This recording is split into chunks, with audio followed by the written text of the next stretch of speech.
All right, hello and welcome to Stampscapes Live, part 2 of my Sequoias in the Snow piece. Coming along, and it's late at night here, but I was looking forward to getting back to this piece. I like how it's kind of coming out. Larger format piece here. If you didn't watch part number 1, this is approximately it's 8.5 inches tall by 16 and half, I think it is. I kind of forgot. I cut off a little bit off the edges so that I can mat it on something else when I'm on another piece of 11 by 17, since I don't have anything else to mat it on, but that's what it'll be on. So basically, kind of a slimline version of a tabloid size double page spread, like two 8.5 by 11s, but I cut it down this way. Just, I don't know, I thought the kind of the format would be a little bit better for this one. But in the first part of this video, we have rendered the trees pretty completely. These colored pencils aren't really applying very much more on this because this is a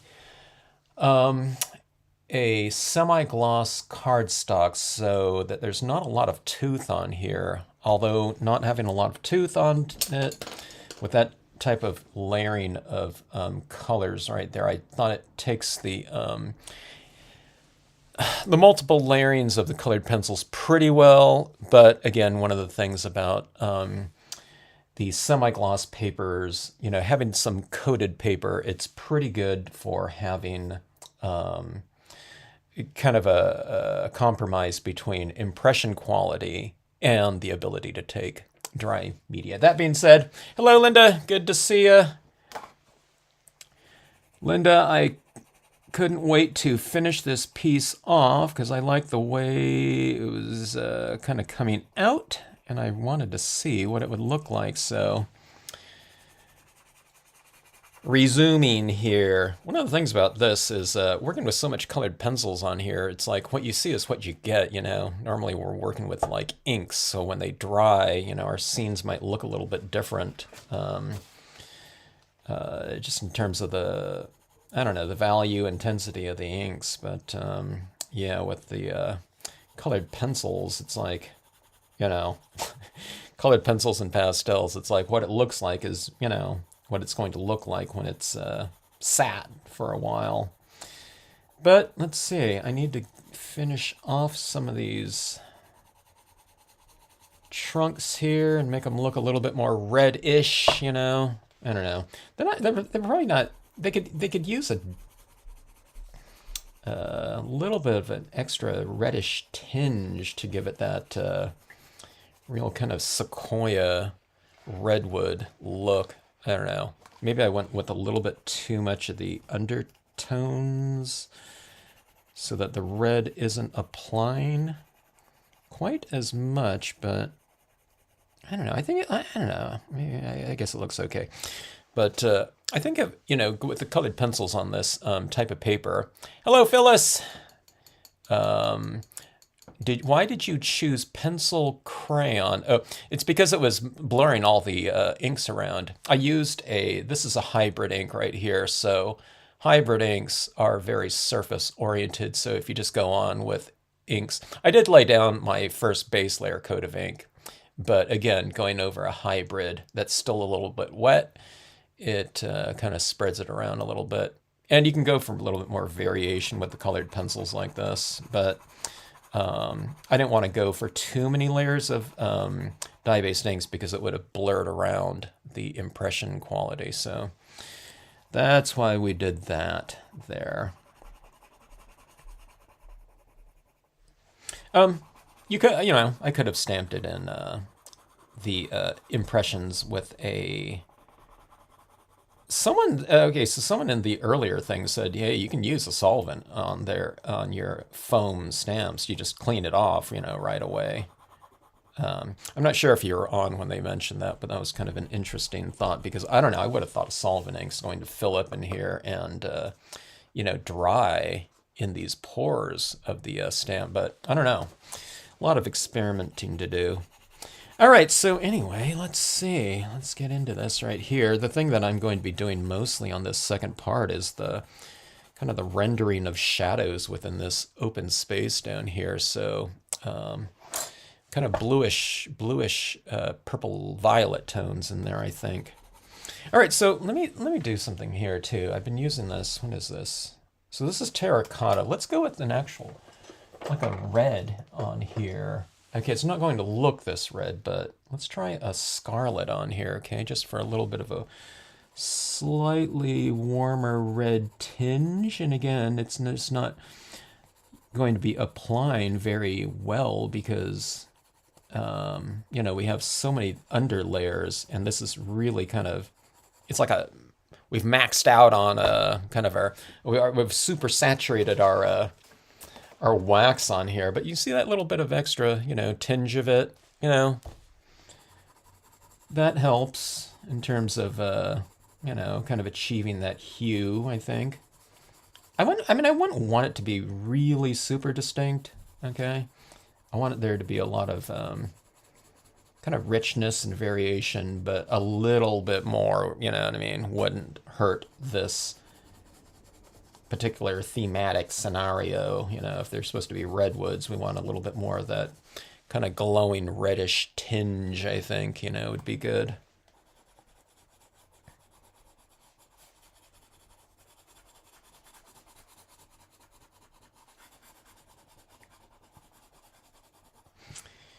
Okay. It just kind of gets a little bit redder.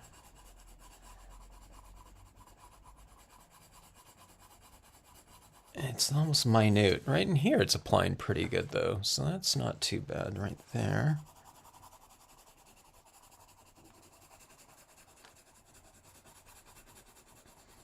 In the real thickly applied areas though, it's barely visible. There's a slight hue change. I might even be removing some of the base layer. Or just, I don't know, kind of digging into it a little bit, but a little bit richer like that, I think. It's kind of interesting seeing these colored pencils too. There's not so much of when you start layering different types of inks, there's oftentimes a real glare on it. This one, it's just a little bit, of that, I don't know, waxy glare, I guess, coming off at the top of it. All right. So let's see. Let's go for a little bit. I want to cap these off a little bit more with a little bit of darkness up top. Like, it's kind of going up into the canopy a little bit more. So since I don't have, since I'm not working with like a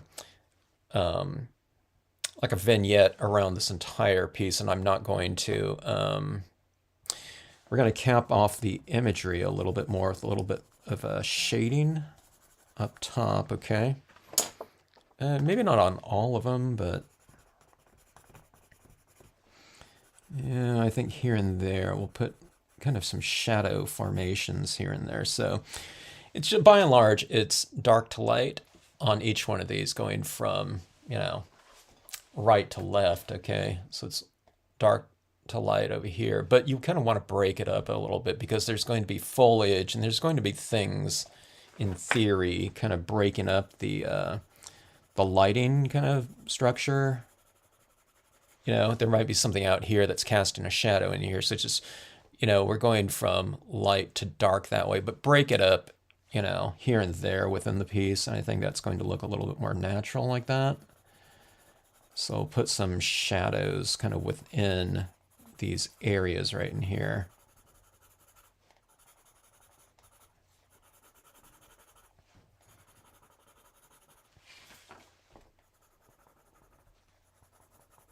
And it doesn't matter where you're doing it, you're just kind of oscillating things a little bit.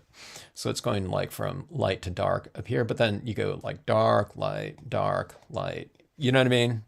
Periodically through this. Like here's this whole area right here that's illuminated like that. And it's, you can just kind of come across there like this just so you're breaking it up.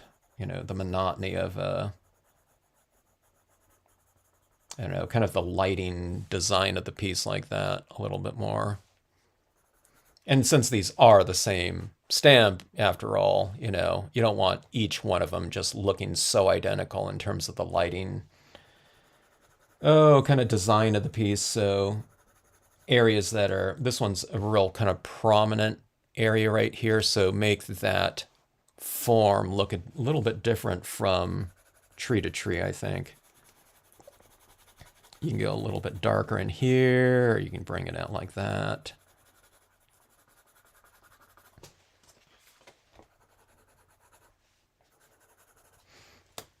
Okay.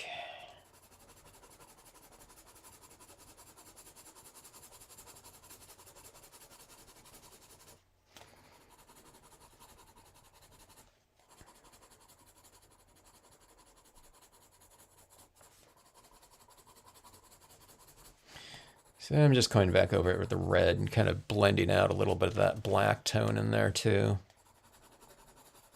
The shading. Okay.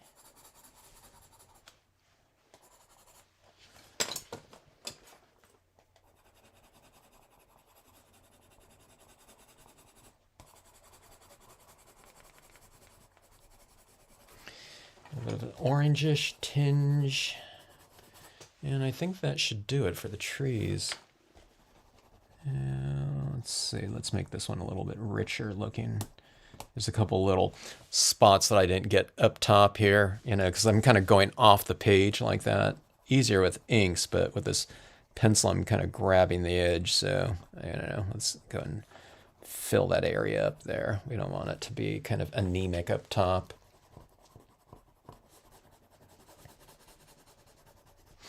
All right, so there we go. Okay, so this is my design, my color scheme. I'm seeing if I still have the ink on my hand like that. All right, so this is going to be my shadow color design right here. All right, some blues and a little bit of violet. No, okay, here we go. This one's real stubby, I didn't see it there. But kind of the violets right in the snowy area down here. So here's the thing, I'm gonna have to devise some sort of shadow scheme in here, and there's no definitive thing right here. It's not, we can stay with the forms somewhat, okay?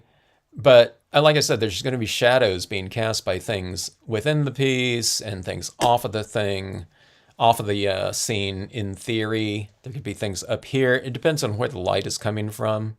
So in other words, you know, you can use kind of your objects as a guide, but, you know, don't be kind of a slave to it or something like that. You know, just, I don't know, come up with things on your own as well. So, okay. Okay, so I have lighting coming from the left side, so the shadows are going to be cast this way for the most part, okay?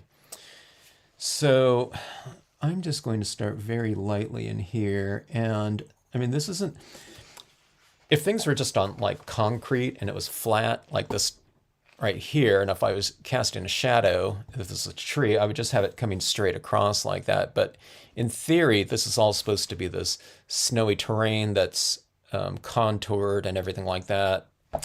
So, something that's cast in shadow going across this area is going to be going across, and it's going to be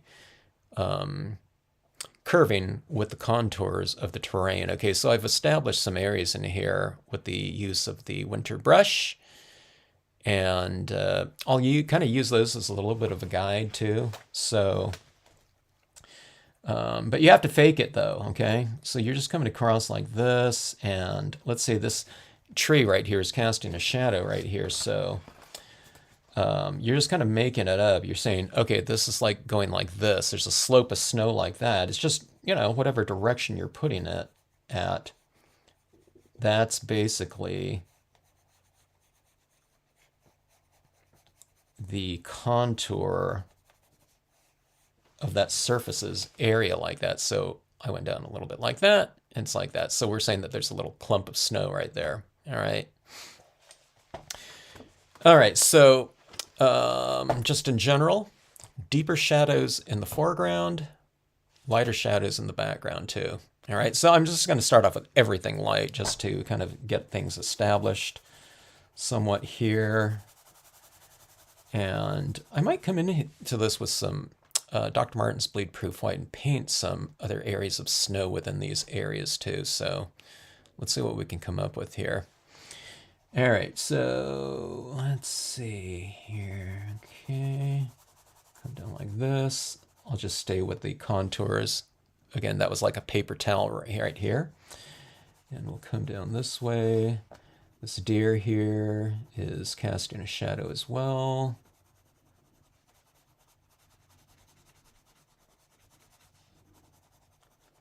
That. Okay.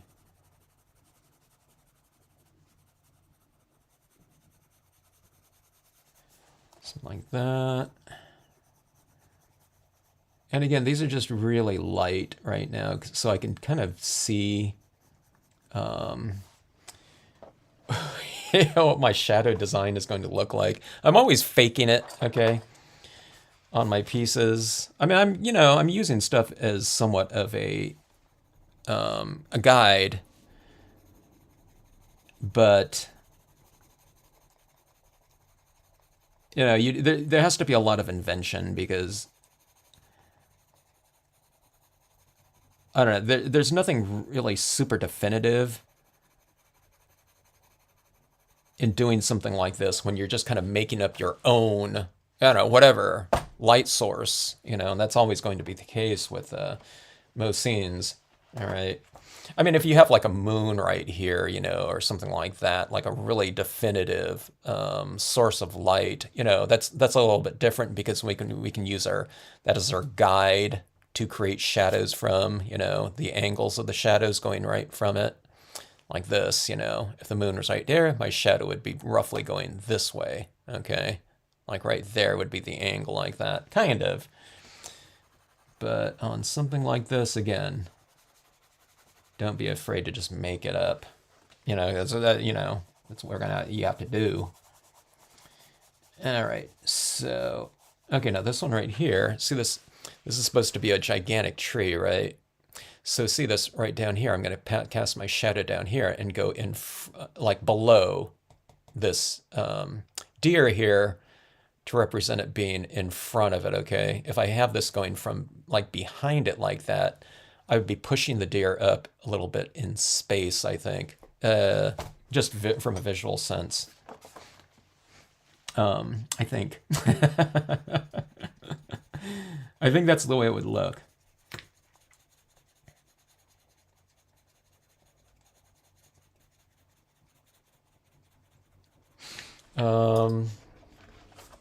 Can we erase colored pencils?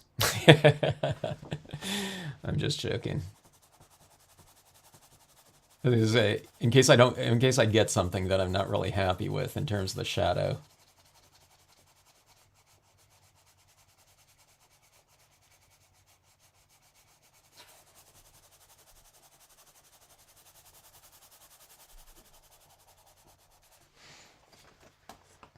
Now this, I'm not going to go too deep in with these shadows either because, snow is very reflective. So it's not, we're not going to get like super deep shadows in it because even if this is a large object and there's a harsh light, there's a lot of reflected light happening everywhere within the scene, like snow would be. And then, like I said, there could be light, that's coming in from all kinds of other areas too, top lighting, things like that. So just kind of build it up nice and slowly, in other words, okay?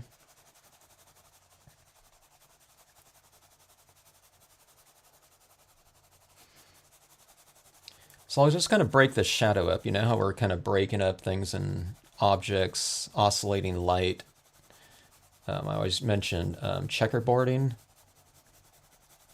the oscillation of light across a given space, kind of adding to a little bit more visual richness. So see that right here? So I'm leaving a little bit of light in there. I don't know if that's, that's just kind of my guide right now.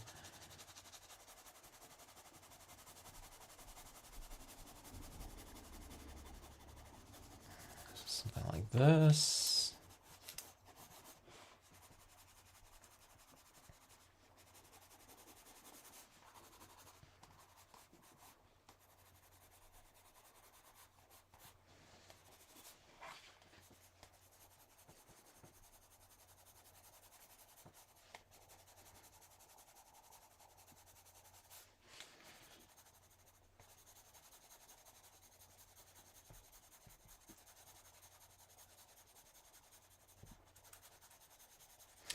One of the things I notice is that I am not, this movement that I'm making with these colored pencils over this big piece of paper is like, it's a little bit of, or a lot different of movement that I'm kind of used to doing. I'm not used to working with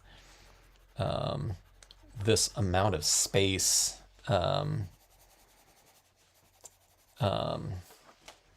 With colored pencils like this too, and applying it over a large span of a area in here, so it's kind of weird.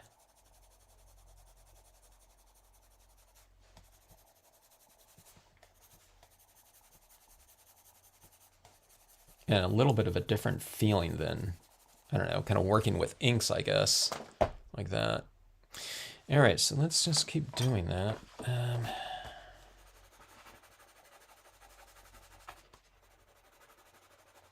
I always say that if someone's like a colored pencil artist out there, I'm probably doing things kind of I don't know, backward or something like that, or all wrong.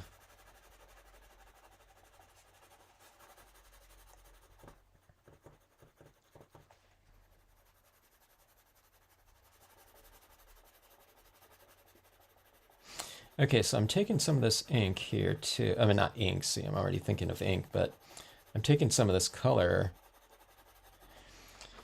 And you can also bring it up into the form too, okay? It's not going to look like, what is this? Slate gray here. Okay, but come up into your forms a little bit just to give a little bit more of a kind of a color continuity.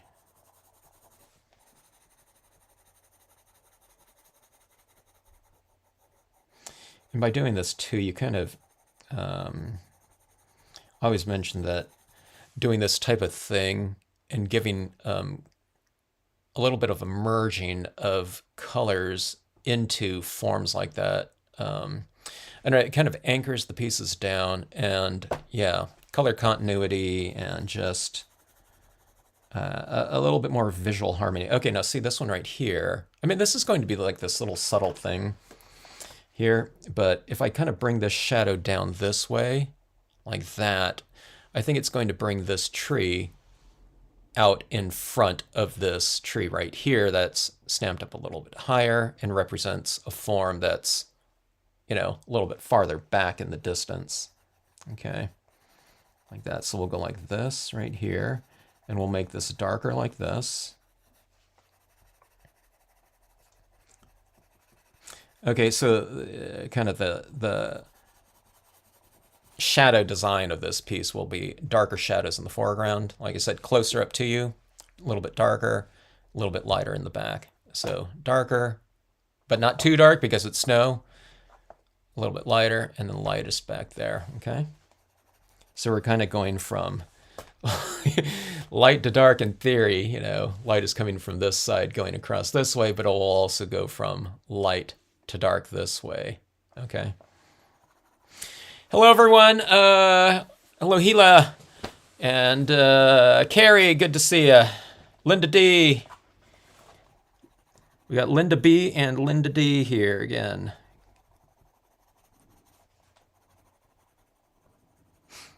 All right. So see that right there? I don't know. Does that look like it's a little bit, kind of closer to us now? I mean, this tree is lower, so that's what it represents anyways, but anchoring it down like that, a little bit darker like that. I mean, I'm just working with one color right here too. But all right, so we need to follow suit with putting this one in here too. But maybe there's some light kind of coming across this one like this. I mean, I'm just, I'm not trying to figure out like, wait a minute, the light is coming across. I'm just saying if we do that, I can have light coming across here. Well, I'll just have kind of a narrow shadow right here, okay? So let's try some of that right here. All right. And just see how that looks. Because we can always add more shadow. It's like salt and cooking, right? You can always add more. But just start off with kind of a smaller amount at first.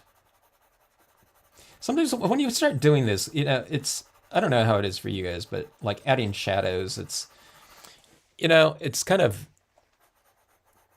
it's not always apparent to me when doing it. So I just start adding some down in a landscape in certain types of terrain. Sometimes it's very apparent where you do it, but then you start doing this and it's like, when you start seeing it come together a little bit more, it's like, oh, okay, I can add a little more shadow here and here or something like that. The I don't know, whatever the application of the shadows kind of reveals itself a little bit more as you go. So if you're really confused about where to add them in and, a scenario like that, just start adding a little bit of time, adding in a little bit at a time, slowly, okay? And very lightly, and then just see how that's looking and just kind of develop it. If you like something, then add a little bit more. And, just kind of work at that type of, I don't know, kind of process and application. Like right here, see, I'm adding some more right down here. Right here, so it's kind of defining this little slope of snow right here too, okay? Now I didn't see that when I first started doing the shadows here, but now it's kind of, I don't know, becoming a little bit more apparent to me as far as, something that I could do in here. Don't have to. I think we should do the same thing right back here too. Let's put a little bit of a slope back here like this.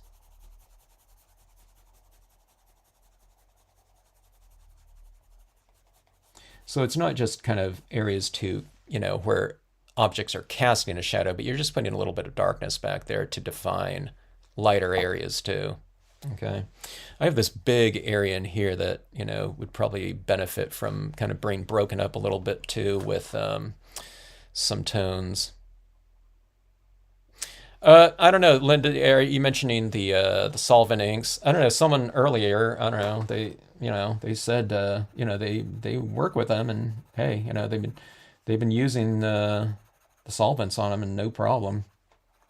Maybe that's not for all of them, or all the types of foam stamps. There's different foam stamps out there too.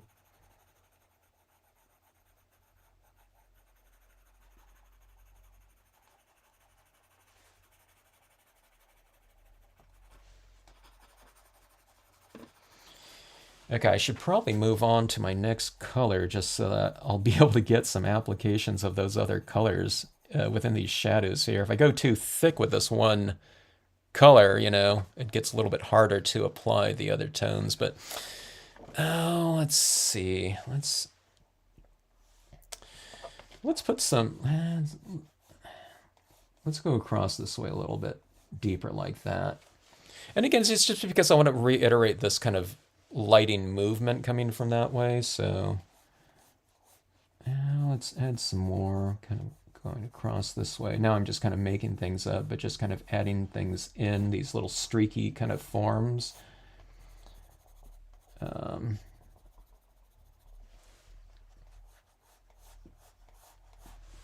Just with that lighting direction in mind. Okay.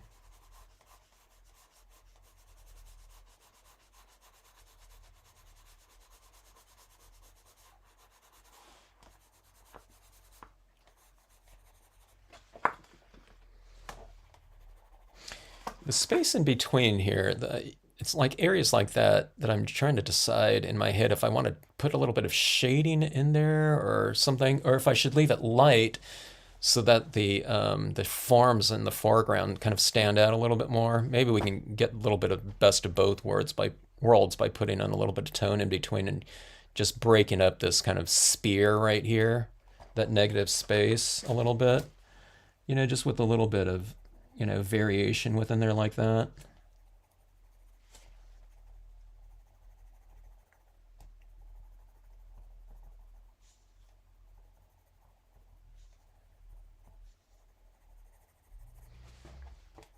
If we were like super inventive, we can utilize kind of negative space like that and do, I don't know, kind of little tricky things or something like that. You have like like these sharp kind of daggery things kind of going down, and you put like if it was the monster maps that we're doing for Halloween, you can put like a pumpkin down here or something like that. Where this negative space, you have all these like, see these like speary types of shapes like that, and put like a, I don't know, something down at the base of each one of these. So it's like these daggers moving down like that, like these sharp objects like that, or I don't know, put something there. You don't like the idea of that, put like a piece of fruit at the bottom. That's, little fun things, you as artists can kind of play around with a little bit, We're always thinking about these forms on here like this, and we're working with those types of objects. So we're kind of objects oriented, the positive space. But one of the things to look at, this is what I always do with my designs too. My designs, it's always about kind of the negative space on the design. So I'm always looking about trying to keep these forms really interesting as much as possible in the negative space around it, so that when we're utilizing these things, the objects are a little bit more in balance, like even spaces kind of within these areas like that. So when it comes to the usage of these types of things, you can kind of look at your negative spaces between, your forms and things like that too. And the more interesting kind of the shapes that are kind of created within those spaces, just it makes it a little bit more of a kind of a rich, kind of balanced composition in some ways. I don't think about that like a ton, when I'm doing stamping or something like that, but it's one of those little considerations. Kind of when you're, doing like a little, detailing, you can emphasize something if something just kind of happens to turn out. I wasn't thinking about the negative spaces like these little speary things at all, okay? But when you see things like that, or if you kind of notice that, after the fact, after you've stamped something out and it's like, oh, look at that little kind of interesting space in there, you can kind of emphasize it or do something with it, at that point in time. It doesn't have to be some kind of preconceived kind of notion or form or, something by design, okay? All right, so I'm just going over these little shaded areas with a different tone, trying to make my shadows a little bit more rich and, yeah, I wouldn't say interesting, but just kind of more full in terms of I don't know, kind of a color scheme, I mean, these shadows aren't supposed to, they're not going to get anyone's attention, okay? But the trees are fairly rich in terms of the color schemes like that. So you want to make your shadows, I don't know, kind of reasonably rich, not to compete with them, but just, so they're not, so they don't look incomplete, I guess. Okay, so I'm going in here. One of the things I need to consider is I'm going to go in here later on too with some white pigment ink over the top of this, so I can go a little bit darker than what I think looks ideal here, because I'll soften it up later too with some white pigment ink. So keeping that in mind. Okay, so I'm trying to decide if I want anything else in here. Like maybe, see, I came in here at that blue down here. Maybe I don't want it to look like super symmetrical either. I'm thinking maybe a little bit more darkness behind this little slope right in here, maybe. Yeah. Experiment around, Linda D. and see how those go with those foams. Yeah.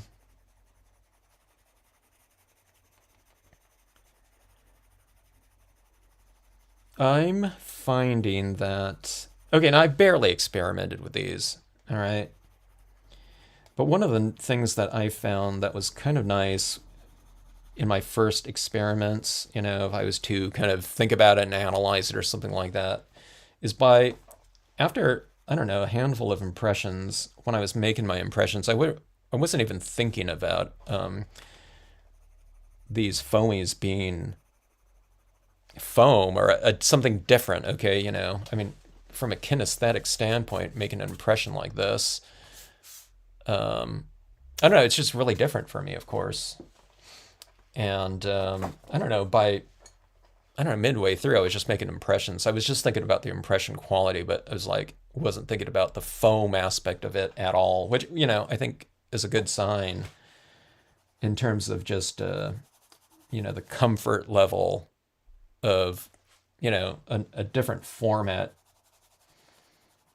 It's a very different format, but I guess they're just still, they're rubber stamps and, we're just making impressions from them.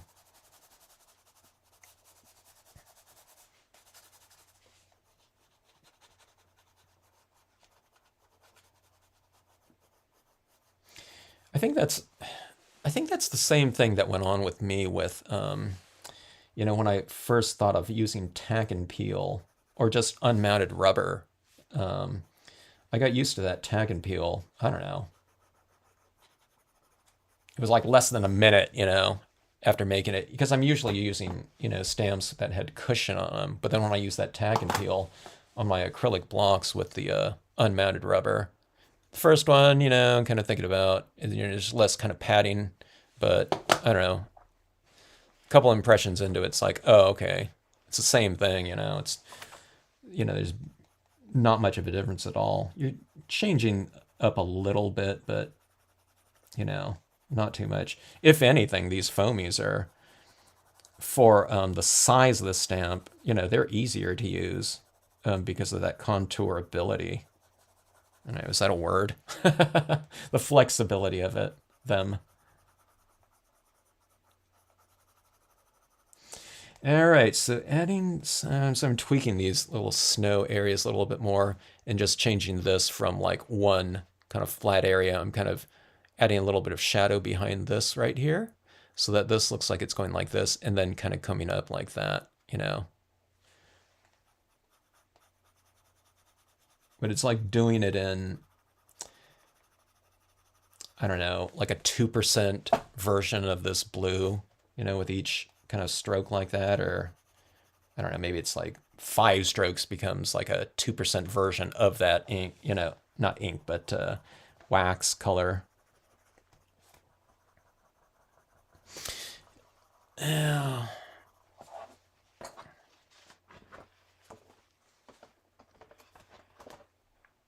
Trying to understand light and shadow.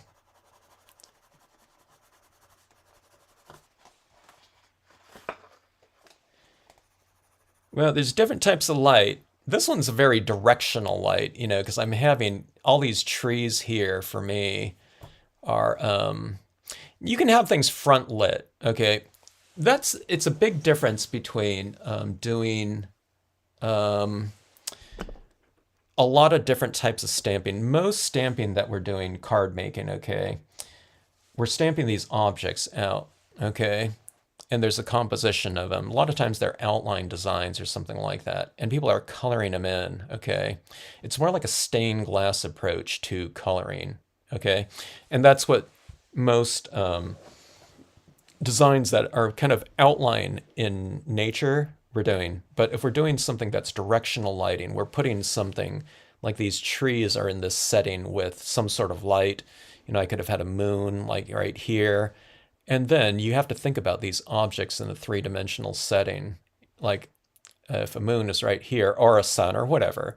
And if that's the light, then what side of the tree is going to be illuminated? Okay, and it's usually going to be the sides of objects that are facing that source of light like that. So the only thing that would change in this, if I had kind of center lighting in here, is that these trees right here, instead of being shaded on the right side would be shaded on the opposite side because they're facing it. It's like my hands right here, right? My lighting is kind of a little bit more central, so, I don't know, my palms are lighter than my things, but there's different lighting kind of within our hands too, like this, okay? So this is being top lit right here. Knuckles, on the base are a little bit darker, right? And the top portions of it, where there's no blood. But that's kind of what it looks like. So when it's top lit, you have those areas like that. So it's just kind of thinking in 3 dimensions like that, and yeah, and just kind of building things accordingly. Things don't have, and like I said, things don't have to be like super accurate like this. You don't have to think about this area like this and say, oh, wait a minute, would that be light or dark? It's just, if you're saying there's a shadow there, then there's a shadow. You can add in your shadow accordingly. But the biggest thing with lighting is that whole idea of kind of checkerboarding. You don't have to kind of, be super accurate about it. It's just kind of, we're oscillating things a little bit like this. So it's like dark, light, dark, light, dark, light, dark, light, and then going from this way to this way, it's like light, dark, light. Yeah, this is light too, dark, lighter, and there, we're running into little patches of it. So if you oscillate things a little bit, it just makes things a lot more kind of visually interesting to have variation rather than, monotony. So you don't have to kind of understand it. I'm thinking about it in this piece because I have this, I don't know, I rarely kind of light things just from one direction like that. A source of light coming from here off the scene and doing it that way. So I'm thinking about it a little bit more in this one. Center lighting is much easier, but it's just, if you oscillate things, like I said, you'll come up with a nice, rich surface area.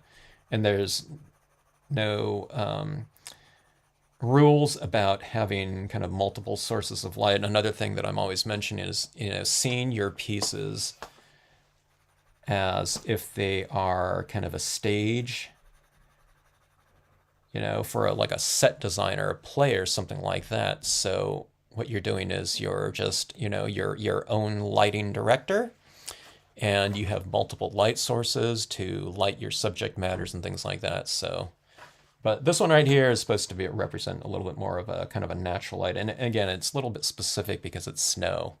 For me, if this was like ground or something like that, a little bit easier. On this one right here, I'm just trying to hold myself back from going too dark with this, so that it represents snow, very super reflective and light, color in here.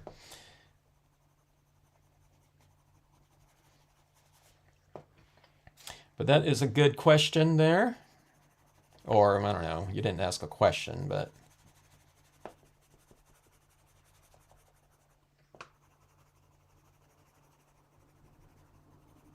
reference lighting, but don't be a slave to it. You're just developing your own. In reality, with something like this, you're directing your eye where you want the viewers, or you're directing the viewer's eye wherever you want it to go. It'll be your eye or the viewers of your pieces.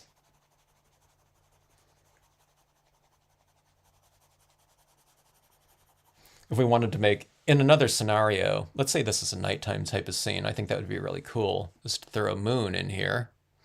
You have the trees interior lit like that, but then we have this kind of just one little area of illumination like down here or something like that, where you have this moon kind of casting like almost like a spotlight on this, our little kind of visual focal point there. All right, so let's see. That being said, I'm looking right here.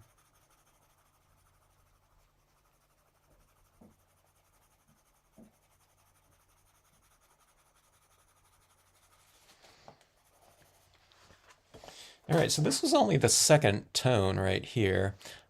Let's go a little bit more right here. This is a really light blue here, so it's not leaving too much of a tone, especially in my light, application of it too. But let's go to about right there with it. Oh, this blue right here, maybe. Let's try this one. What is this? Whatever it is, I've used it a lot. True blue. Use it lightly. See what it's going to look like. Okay. My acrylic block just fell.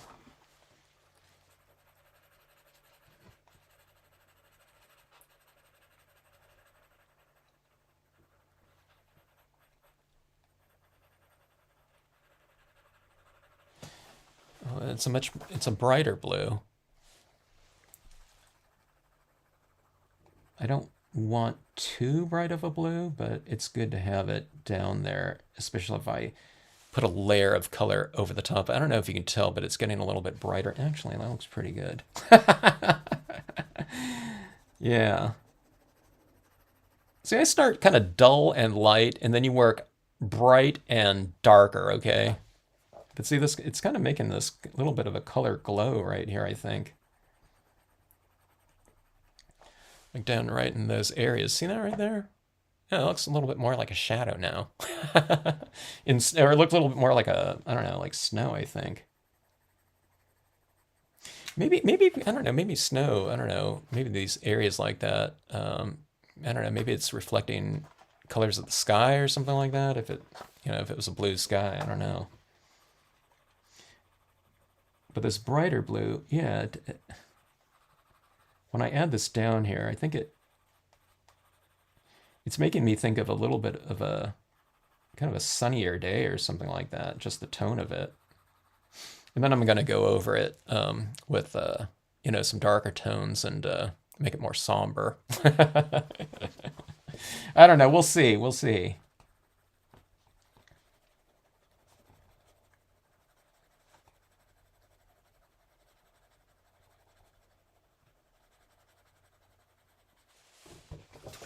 Okay, there we go. Yeah, see those colors right down in here? A little bit of different tone in here because there's more black in here.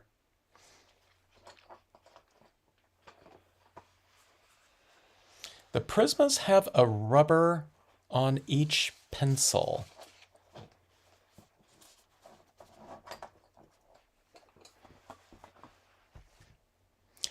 Throw on some snowshoes and take a hike through there. Wouldn't that be a nice little corridor right there?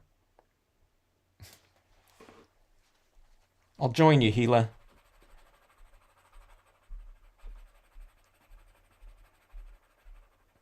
Okay, let's see.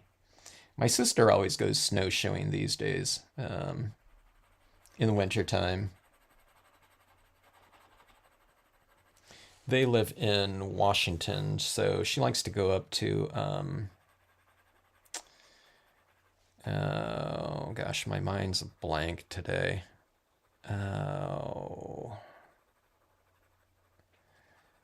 What's that gigantic, what's the big mountain in Washington State? Yeah, I can't remember it.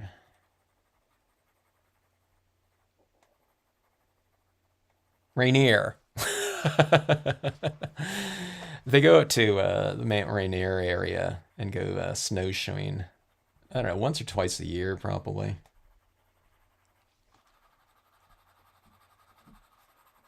But they love it. I'm not sure what time of year they like hiking more. I'm trying to think if she raves about, kind of hiking in certain times more than others.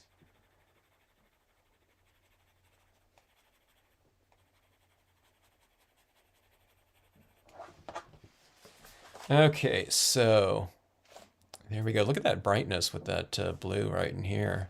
I think that looks pretty good.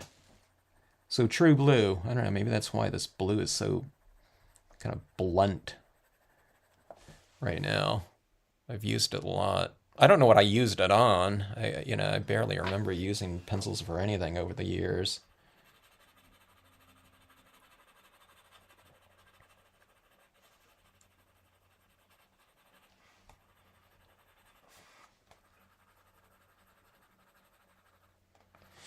All right.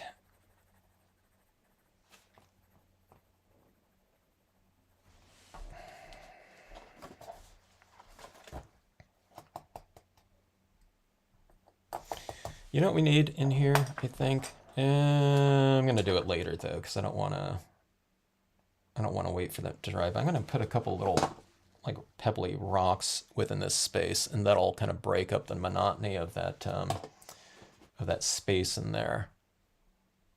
Or texture, not well, I guess space and texture a little bit. But yeah. Okay, so let me see, is it time? Yeah, let's move into a little bit of the violet tones like that.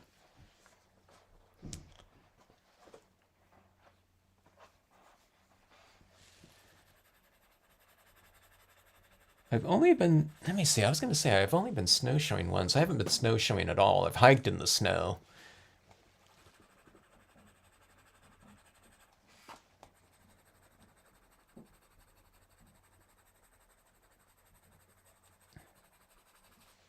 And I've been cross-country skiing once when I was in high school.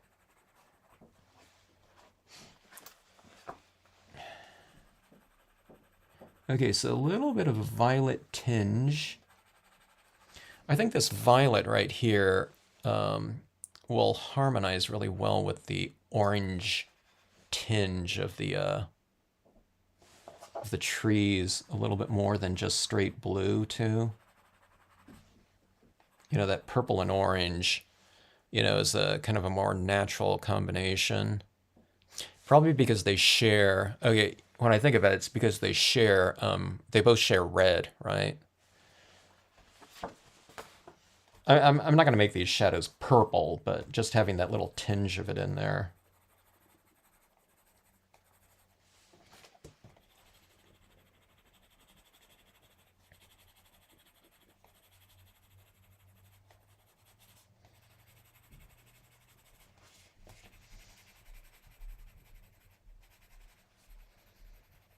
I'll go into some of these areas a little bit more with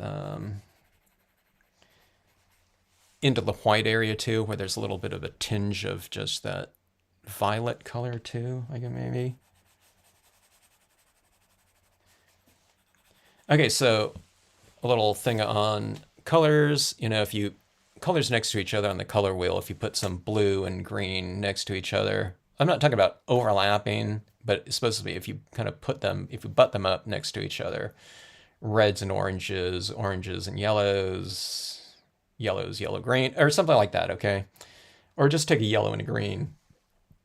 You know, even if they're not like super close to each other in terms of value or anything like that, but analogous colors placed next to each other, that space in between creates a color glow. So we're actually physically putting like violet over blue. And as I'm doing this, like especially, I don't know if you can see that right in there, but I don't know, it's such a light shade of it here, but I'm noticing that kind of analogous colors placed next to each other create a color glow like that. So I'm noticing a little bit more of that glowy type of, I don't know, whatever, phenomenon, not phenomenon, but kind of illusion or whatever happening with this purple here.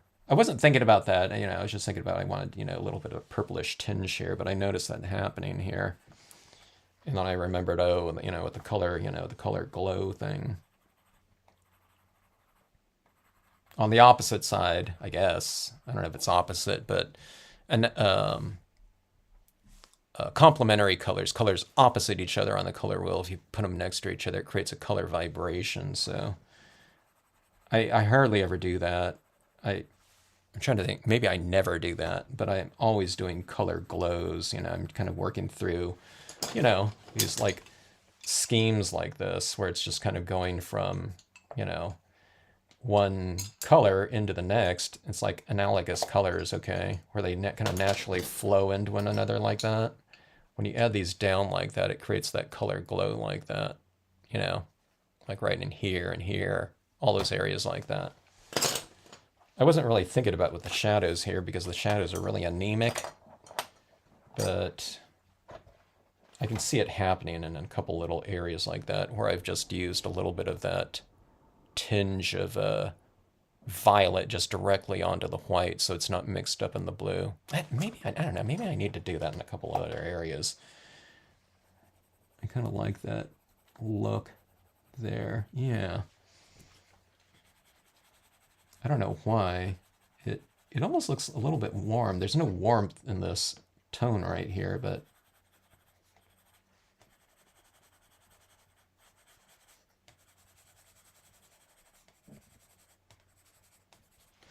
okay, there we go. Yeah. I know you can't see it. I'm looking at my camera screen here, my computer screen. I don't know if it's really picking it up, but it's really subtle here. Like even right in front of me, but I can see this little bit of a tinge of a, glow happening in there. Okay. So,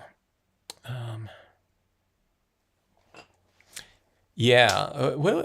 Was it someone earlier today saying they got like 5 feet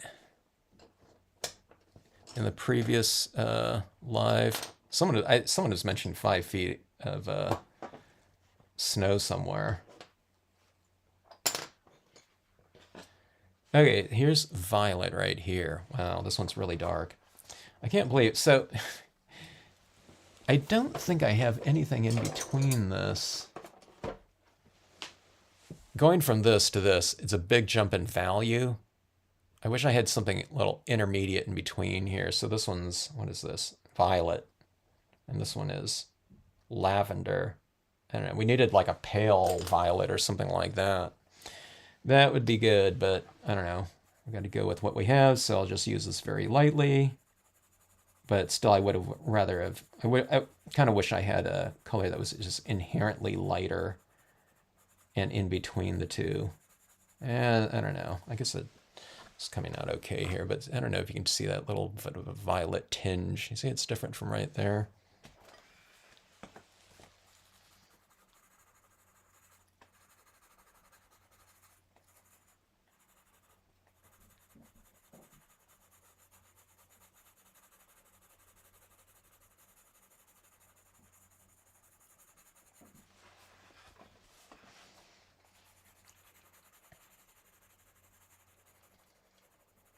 One of the things about colored pencils too, I don't think they're not as kind of they're a little bit more light fast, or a lot more light fast than inks.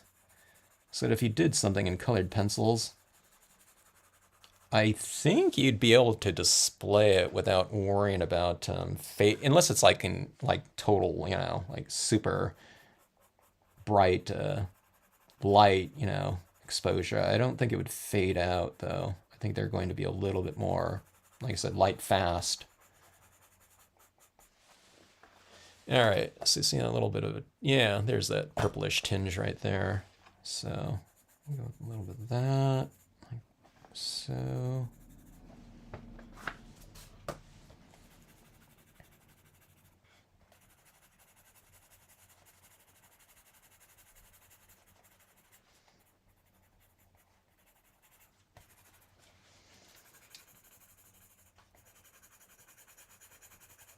This is a fairly dark value, so I'll bring some of this up into my trees a little bit more from that snowy area like this.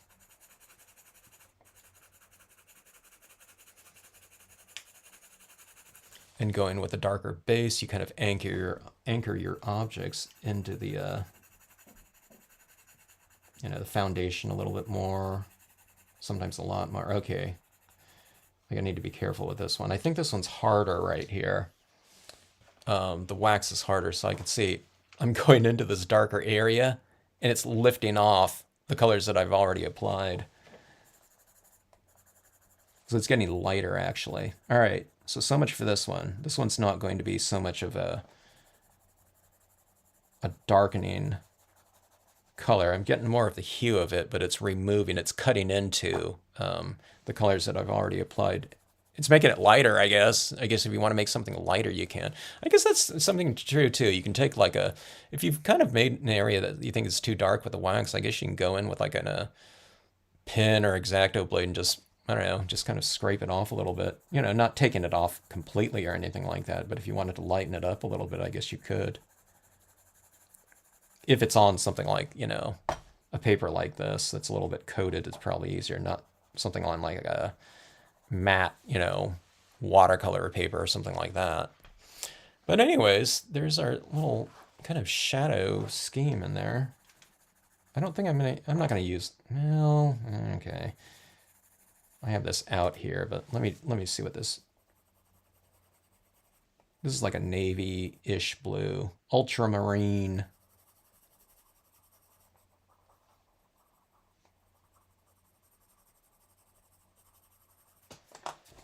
Okay, let's see.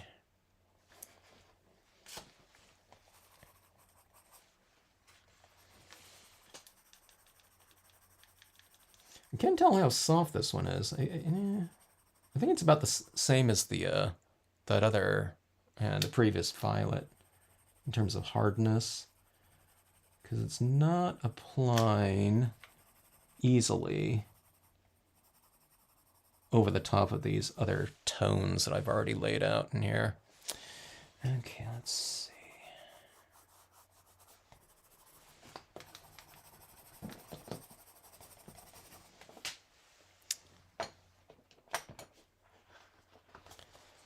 We've achieved super saturation, Gila.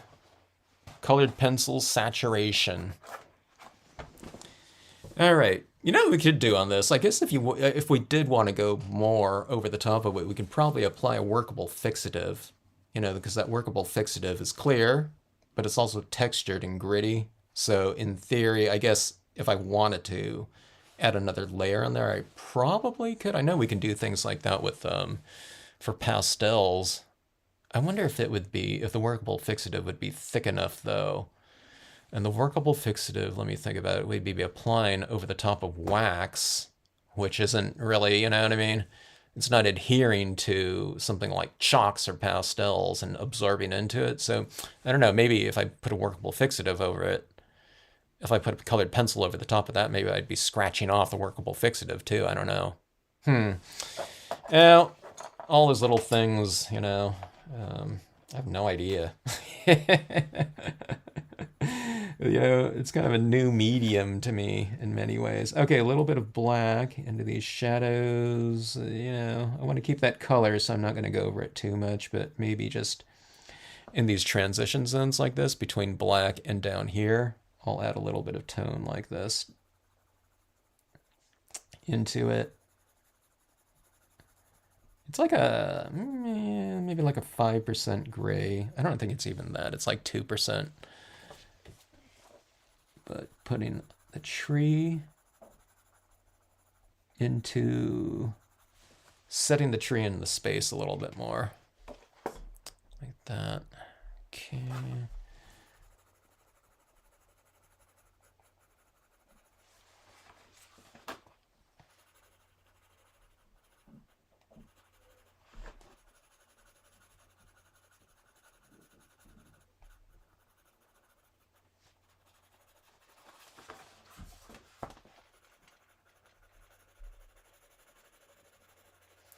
Yeah, using this amount of colored pencils is really different for me.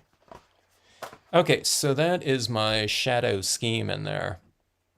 It's a really light application here. I've laid down, I don't know, what is it, 4 or 5 layers of tones in there. It's like, for this like 5%, you know, version of a, you know, combined color or something like that. It's really light, but I kind of like that right there. You know, it's a little bit darker over here and lighter over here, like, you know, a corridor of light coming through there, maybe. Okay, let me do something here. Let me see these like forms like this right here. I'm going to contrast it against a little bit of a darker form over here. So I'm going to deepen, I don't know, maybe if I can, some of these shadows over here. Maybe I need to go with a different color. I'm using that kind of harder one here. Where did that true blue go? Let's see. True blue. It's a little bit soft. Yeah, this one's like much softer a color. Physically softer, not like visibly softer. So it's applying easier. I'm able to get darker with this than I am with this, which is much darker inherently in value like that. Rushmore. I don't remember. I don't remember like heads on Mount Rainier before. Maybe there should be. I've never been to Rushmore. Well, I haven't been to a lot of national parks, but that would be a cool one to see.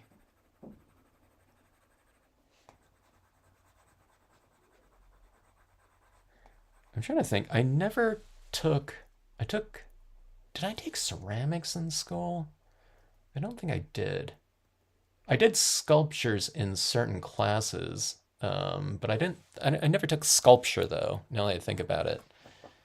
I think that was an option for me, but I probably took something else. Let's see, we had to do some small sculptures though, little bas reliefs and things like that in some other classes. And 3D, but I don't know, 3D design. But yeah, I never took sculpture, but I'd still like to see like Rushmore. All right, so okay, that is that there. Oh, okay. So here's what I'm going to do here with some of these little rock formations. I guess I better use stays on, being that I'm going to be stamping over some of the snow in here. Okay, I don't want to use too much of this, but just to kind of break up the monotony of, oh, not form, but texture. I got textural monotony. Let's bring in some of this. Okay, I'm looking for the stays on. I haven't used the stays on in a little bit, I guess. Okay, it's buried. Okay, so let's see.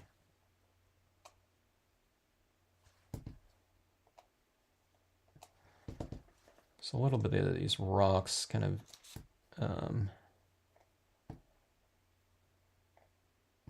within the snow.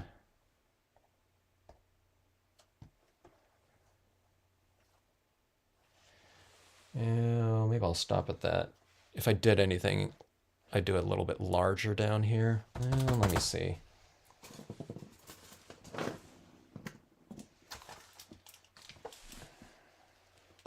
I just keep this one on this little tiny, I don't know, it's like a 3/4 inch block now. It's like my tiny rock small just stays on there.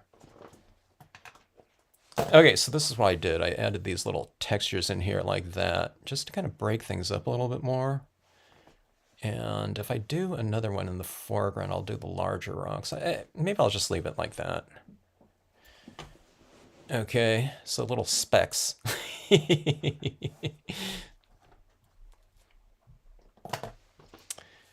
I like those. Yeah, I don't know. It's been a while, but I remember watching those Rushmore documentaries just on how that was done. See all those guys on those sitting on those ropes on those little things with the what was it's like jackhammers, right? Pretty amazing. Okay, let's see here. I'm trying to think if I want to add in some of those leafless pines in here, or if I'll just leave it at that. I think I'm just going to leave it at that and go straight into the white pigment ink applications here. Okay, I'm not going to use. Okay, I'm going to. Well, okay, this is a new cotton ball. I was going to say this is a big piece here. I'm going to splurge and break into a new cotton ball. All right, so adding some different textural elements in here. What we're going to do is just find some area. This is, okay, so we're oscillating light and dark in here, right? We have some areas of, light and dark, light, dark, light, so on and so forth right in here, okay?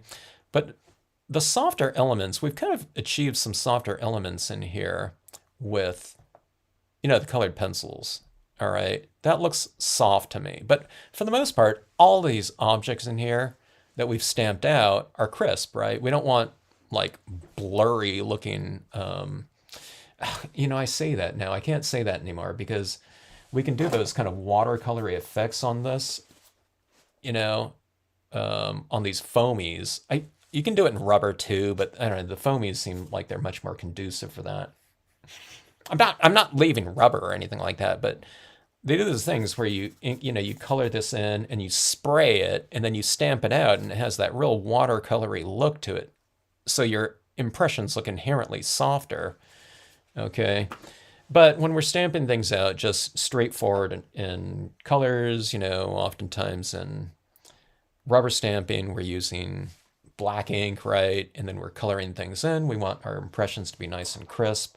Okay, so everything from a textural standpoint is pretty uniform. It's crisp, right? Because we want nice, crisp impressions. We don't want blurry ones or something like that. But from a textural standpoint and textural richness, having a nice range of things within our pieces, it looks good to have some softer elements, and it just from a tactile point, it just looks so much more kind of inviting to having some things that are softer. People love soft things, we're attracted to it, what light bulbs at one point in time, were just incandescent, right? But then they come up with soft white, right? And that probably everyone was buying like soft white versions of everything for their houses,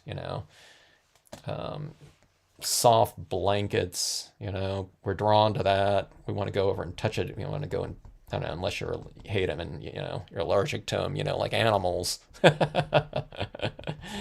Babies' faces are soft, right? And what do you want to do? You want to touch it, right?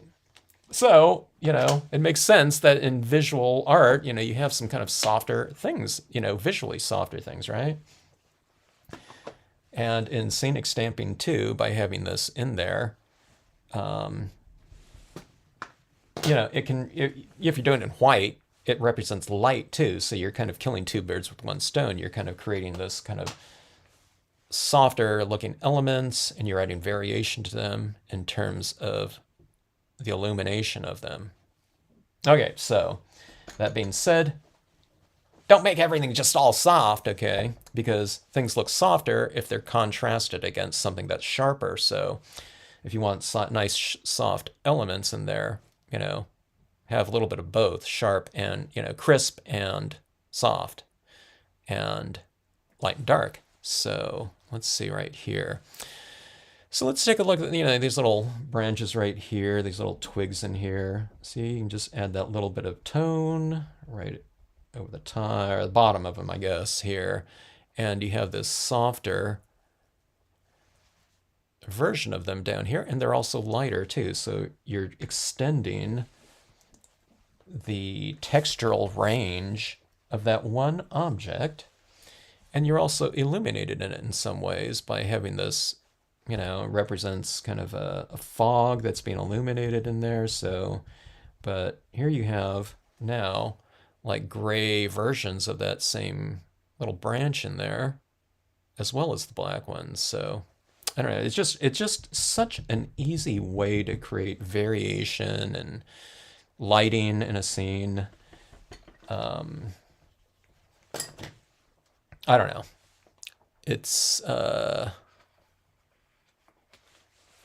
I wouldn't say it's like cheating, but it certainly is fast, all right, and easy, to potentially create a fairly big impact. Okay, all right, so we'll create a little bit of corridor of light through there. So lightening up some of that. So now that tree isn't just so monotonous, in one uniform green. So, if I was if I was experienced with these foamies, I probably would have sprayed them or something like that, so that when I stamped these out, they would have had more of this kind of oscillation of light and, dark and soft and crisp and all that type of thing. And utilize the foamies for, more, potentially, I don't know, whatever their textural potential, I guess, in the impressions themselves. Then you wouldn't have to go in with this, maybe. I don't know. I'm not sure what it would look like, but that's, in theory. So this tree right back in here, we can push that back in space a little bit more and put it in a little blanket of fog. And it's good that you can put some white over it, because I have like all these smudgy things that were on my hand as I was going over it. So you get these little areas in there in between that are a little smudgy. See that little light like that? See, like that? Isn't that fun?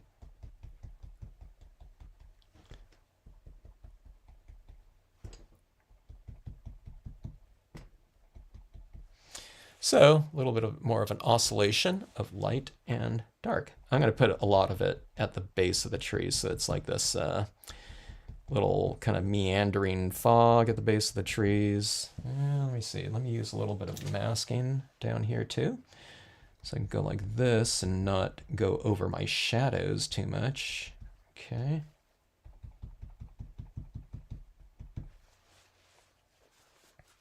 So it looks like you stamped out your trees in a lot of different tones and things like that too. Okay, let me see.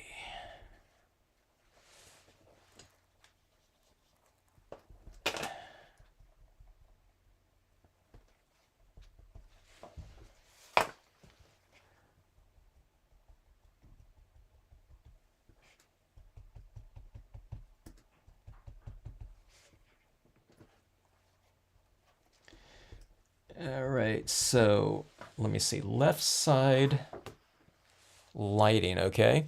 So let me put a little bit on the side of this larger trunk too. Like about like that.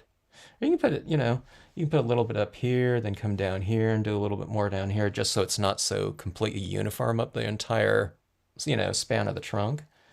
So again, it's that little bit of an oscillation, I guess, of light and texture on that tree right there. But seeing that little light coming across that tree, I think that's really fun.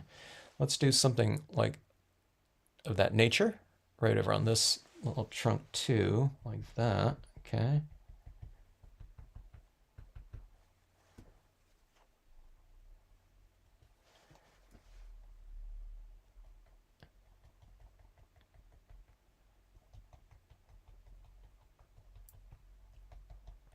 Applying it to some of this one right there and there, but see, it's just left alone as is. I mean, you don't have to do that to every tree. Maybe that would get a little bit too monotonous too.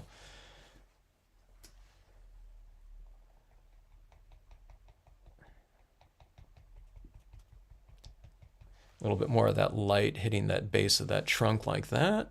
And see, when you do that like that, that trunk right there, I mean, it's the same tree as right here, in terms of the design, but it just looks different than this one now too. So, we put a little bit more distance between the two of them being, the exact same thing, just stamped, multiple times by changing the texture and value of that one in that area right there. So again, it's just kind of breaking up the monotony of the, the repetition of imagery throughout the entire piece.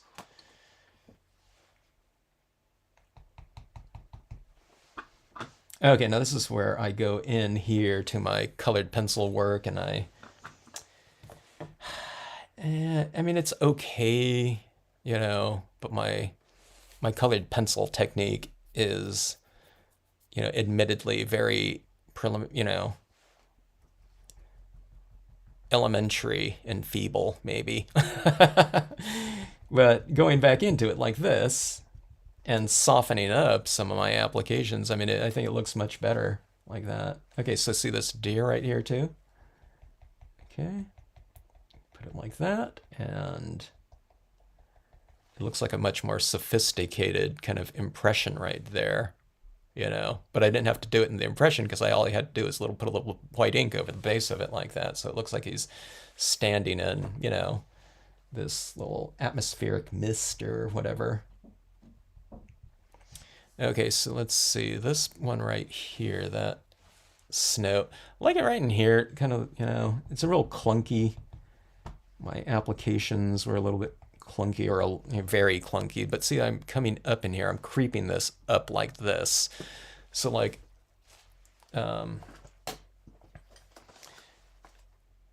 my blending in here, you know, it wasn't really very,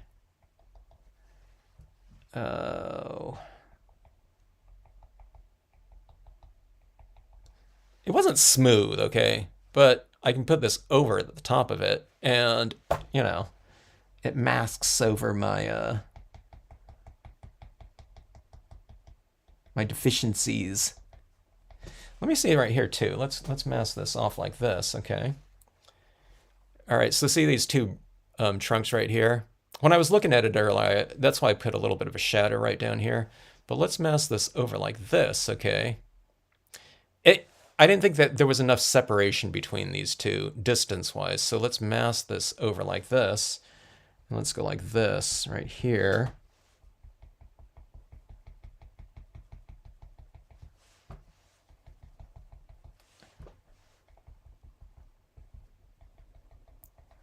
All right, so instant space, right?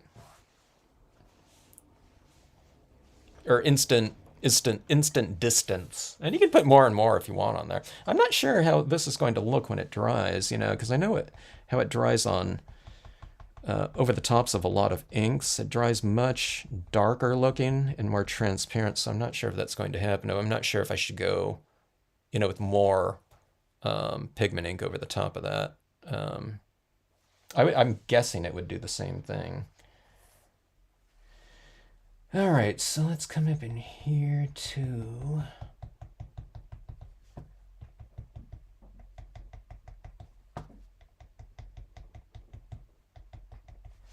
So it's like right in here, kind of my clunky colored pencil work in there. It's like clunky, and then I go like this with the white pigment ink, and look, it's like look at, you know, look how well I'm a utilizer of colored pencils. You know, you just put a layer of a blanket of fog over the top of it so that people can't tell.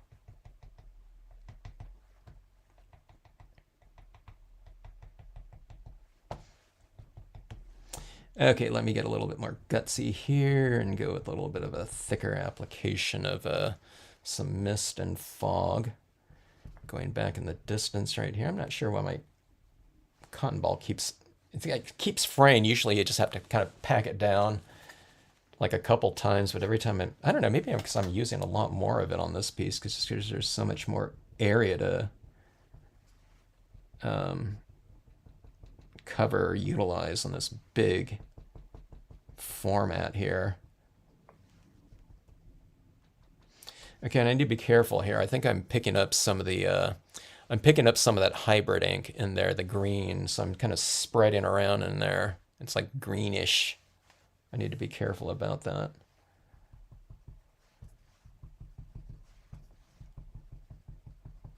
I might have to come in here. It kind of like, I don't know. I don't know, blotched it around a little bit. Okay, so this little shadow down here, I'm gonna kind of break up a little bit, or I don't know, kind of taper it down here by putting some of this over the top of it, okay? And and making that branch a little bit, or that twig a little bit lighter like that, so like that.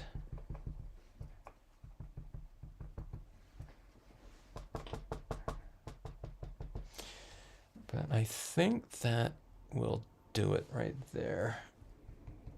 Let me put a little bit right here.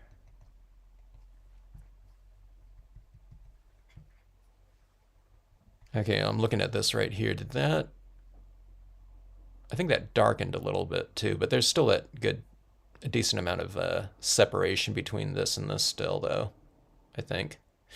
Let me do that a little bit more. Let's add a little bit more. Let's really emphasize this right here and really make this pretty light right here. Like that. Okay. Okay, let's see.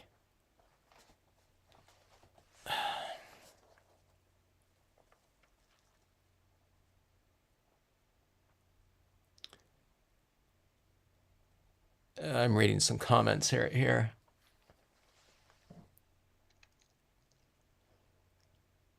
I've heard Rushmore. Yeah, I've heard Rushmore is, yeah. As far as logistics there. Now, wait a minute. What? They filmed...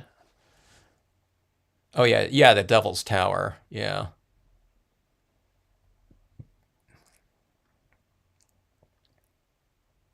Devil's Tower is interesting to me. Devil's Tower looks like a gigantic version of... they call it the Devil's Postpile in Mammoth. It's, you know, it's like a really small version of that, but still those columns like that, you know, in terms of whatever geological formations. It's always interesting.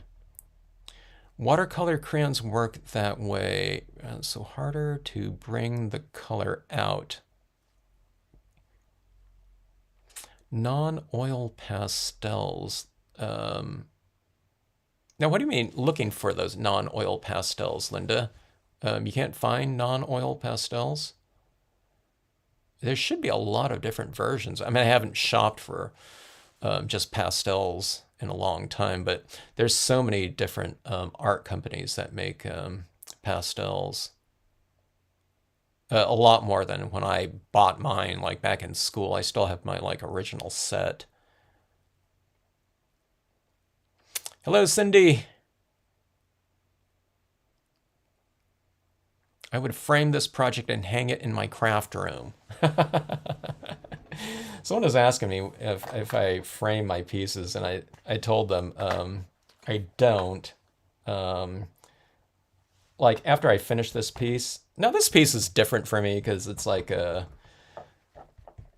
you know, it's a very large version, and it's one of my first like foamy pieces. So I might look at it, you know, for a couple days, if that. But you know, I don't know. I'm usually on to my next scene, and I just or experiment or whatever, and I don't even really think about it anymore. If it's cards, you know, those get sent out with orders, usually.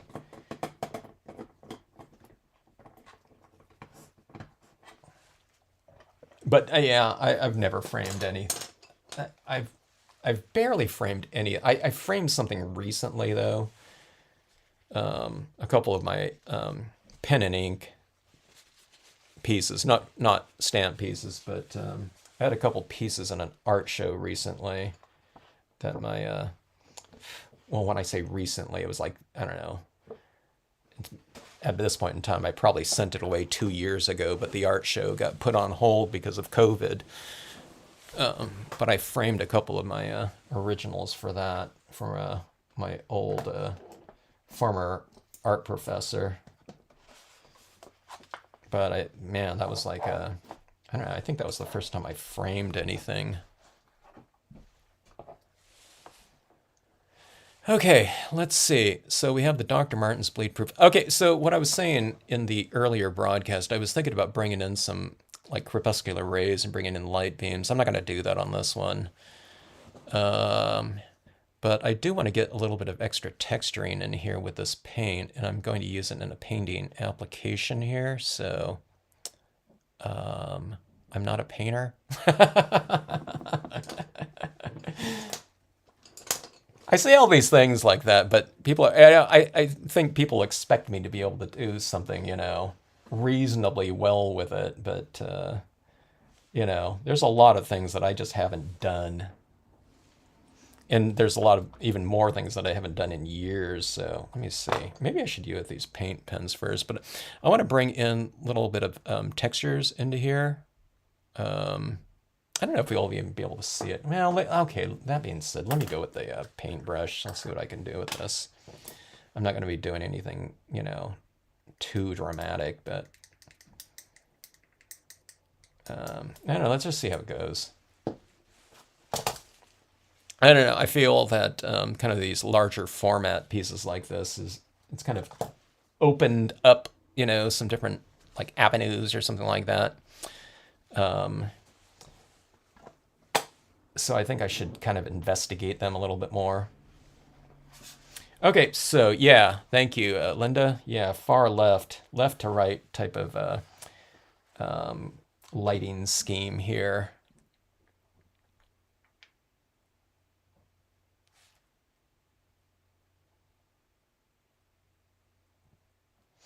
All right, so I'm just going to go in. I'm going to add in some little bit of touches of this white paint. It's mixing with the hybrids here, so I need to be careful about that. Okay, I got a little blotchy in here too, so where the hybrid ink kind of smeared around, so I'm going to go in and get rid of some of that too. But this is Dr. Martin's is, after all, a white watercolor paint, so it is merging with some of that a little bit, so I'll do a little bit of scumbling with it too.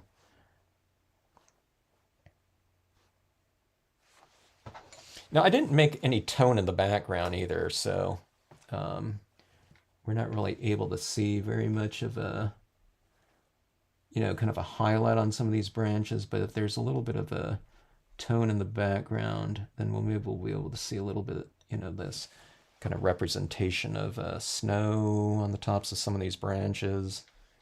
I mean, it's not supposed to be trees that are loaded up with snow or something like that, but it's like a dusting of snow happened earlier or something on them.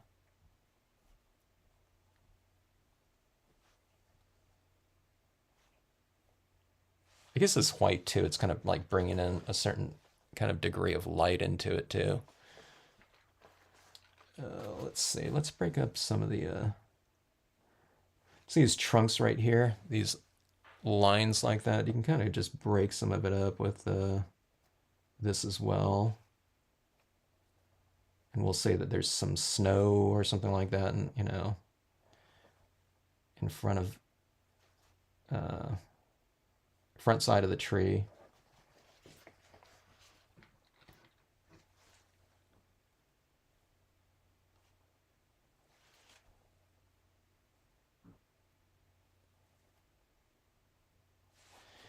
Okay.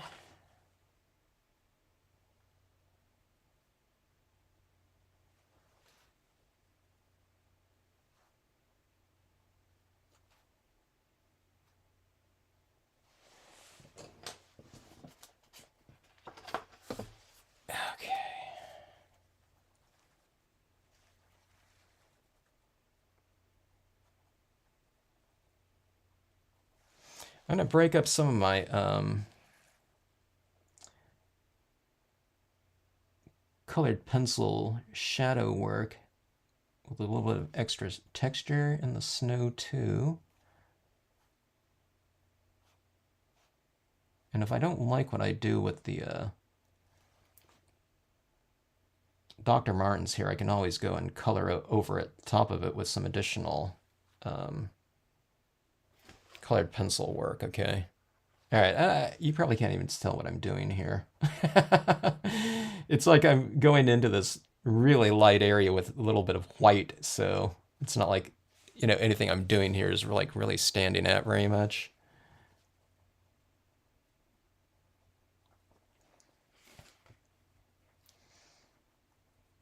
But again, I got a little bit clunky with my applications in some of these areas, so of a colored pencil, just because of the extreme usage I did with them. Okay, so some of the snow is kind of like,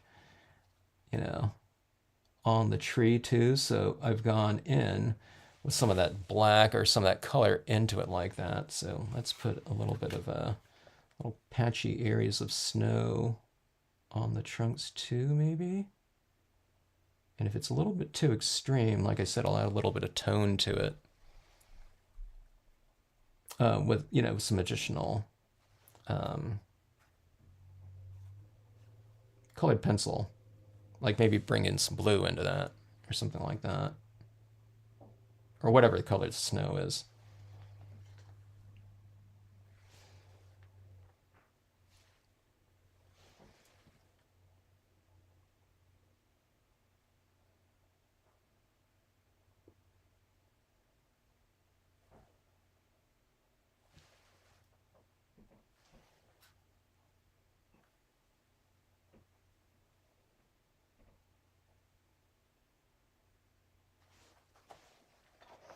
And I need to be careful about that too, because that black is a hybrid ink, so I'm going into that with the Dr. Martens, and it's kind of bleeding out a little bit of that black into this.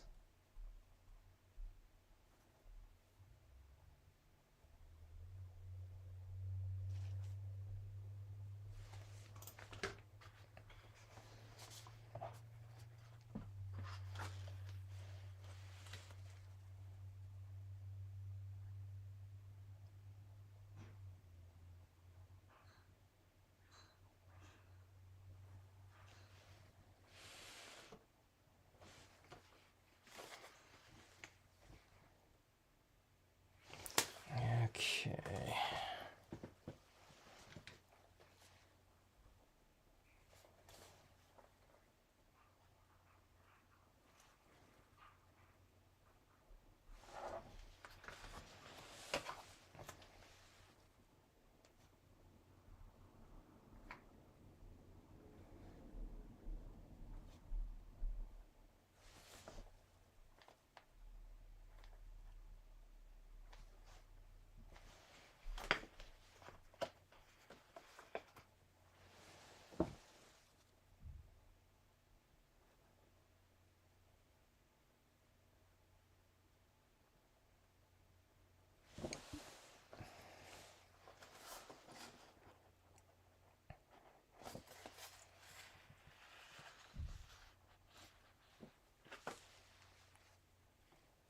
It's kind of hard to keep track of the overall of this since I'm not used to working on this size format.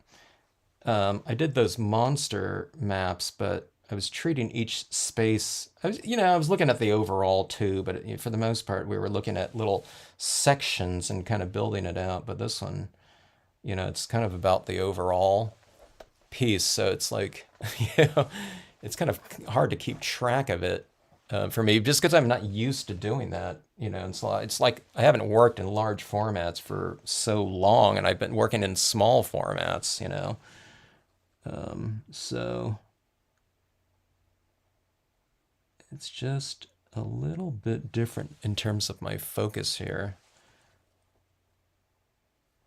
Okay, now this one right here, I'm going to come back into and darken this little area up here, but I wanted to create more of the snow going up into this tree right here. Because these trunks, I made them, where you can use them in snow, but I don't necessarily have like snow like going up into the, on the bases of them in the design. So I'm just kind of building it up a little bit more like that. These slopes like this.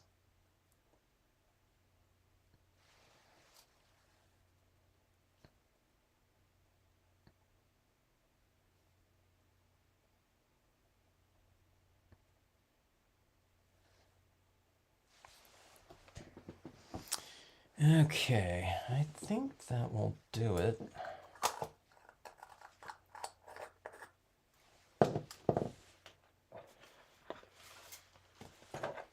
One of the things I noticed too, I forgot, I need to bring in a little bit of tone into this deer too, so I'm going to bring a little bit of blue into, I mean, it's supposed to be just a silhouette, but there's a lot of those bluish tinges in here, so I'm going to bring in that blue into his coat. There's a slight area that he has a little bit of a highlighting on his back. All right, so this is supposed to be a little bit of snow here. Let's see if this is dried enough. Okay, yeah, it's dried enough. I'm going to go in. Is this a true blue? Oh, light blue. Where'd that true blue go? Did I already put it away?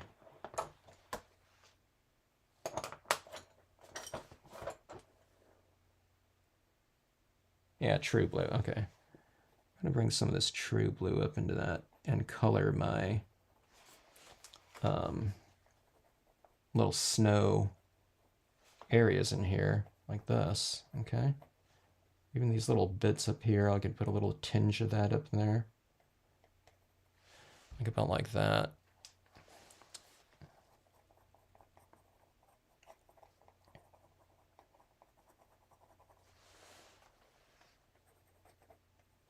All right, let's see. Hello, Crimson Rose. Deer poop. Hey, that would be more realism right there, huh? The purple glow is glowing more now. It is glowing a little bit more, huh? Because of that kind of that illumination in there. Let's see here. This one's looking a little bit light here still. Let's kind of dull that down a touch like that. Okay.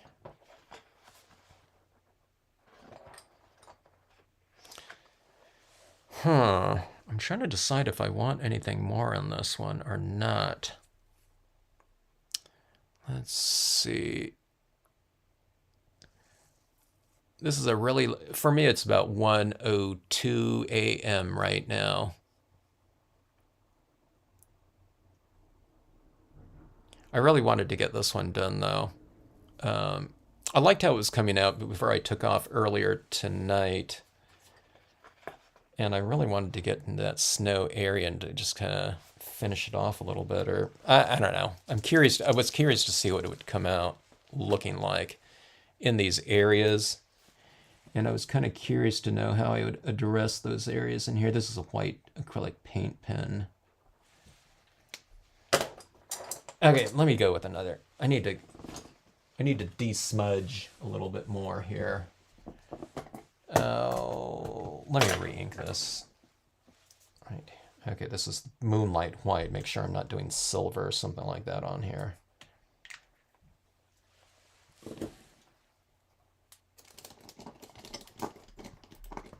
All right, where did my old card? There we go. It's my old National Park Pass right here.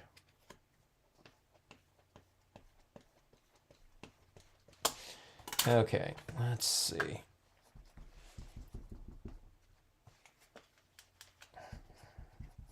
Okay, I'm using a new cotton ball for this white because I picked up a lot of that, you know, smudgy green up there. Okay, let's see here. Let me go a little bit more down here. I have a little bit of black in there where I probably picked some of that up with my hand going across, you know, the whole thing earlier when I was doing all that colored pencil work when I freshly had freshly stamped that out. So I wouldn't usually bother with that, but I don't know, this is like a really big piece. I don't know if I spent, I don't know, I guess I didn't really spend any more time on this one than I do on some of my, you know, I don't know, like even half-page pieces. Sometimes they take like this long. So for the size of this, I don't know, it didn't, relatively speaking, I don't think it took, you know, too much longer. Certainly the composition didn't take very long. With the size of these stamps that I was working with.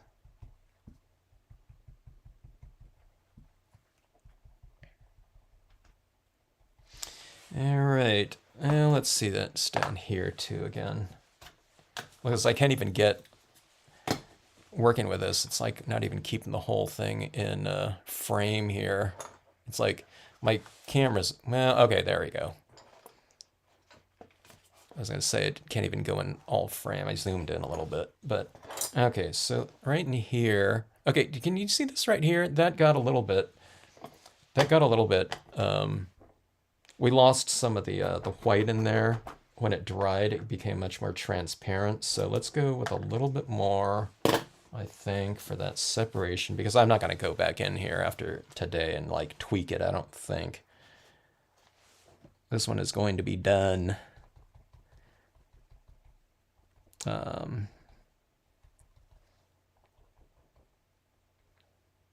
whether it is done or not, I'll be finished with it. So, and again, putting a little bit more of that light back there. I guess if there's that light on that one, maybe I should put a little bit more light down here to reiterate that lighting in here.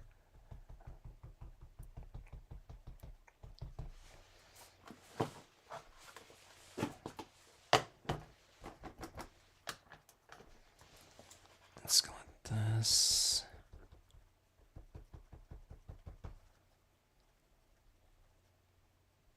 Removing a little bit, but yeah, just put in a little bit of tweak of light right here just to match that up a little bit. And let me see. I think that it's done. We got redwoods in the snow here. Sequoias in the snow. That's better. And that is it. So, little things I would do, kind of tweaking my colored pencil, you know, because I don't know, video is kind of about colored pencils for me, learning how, I don't know.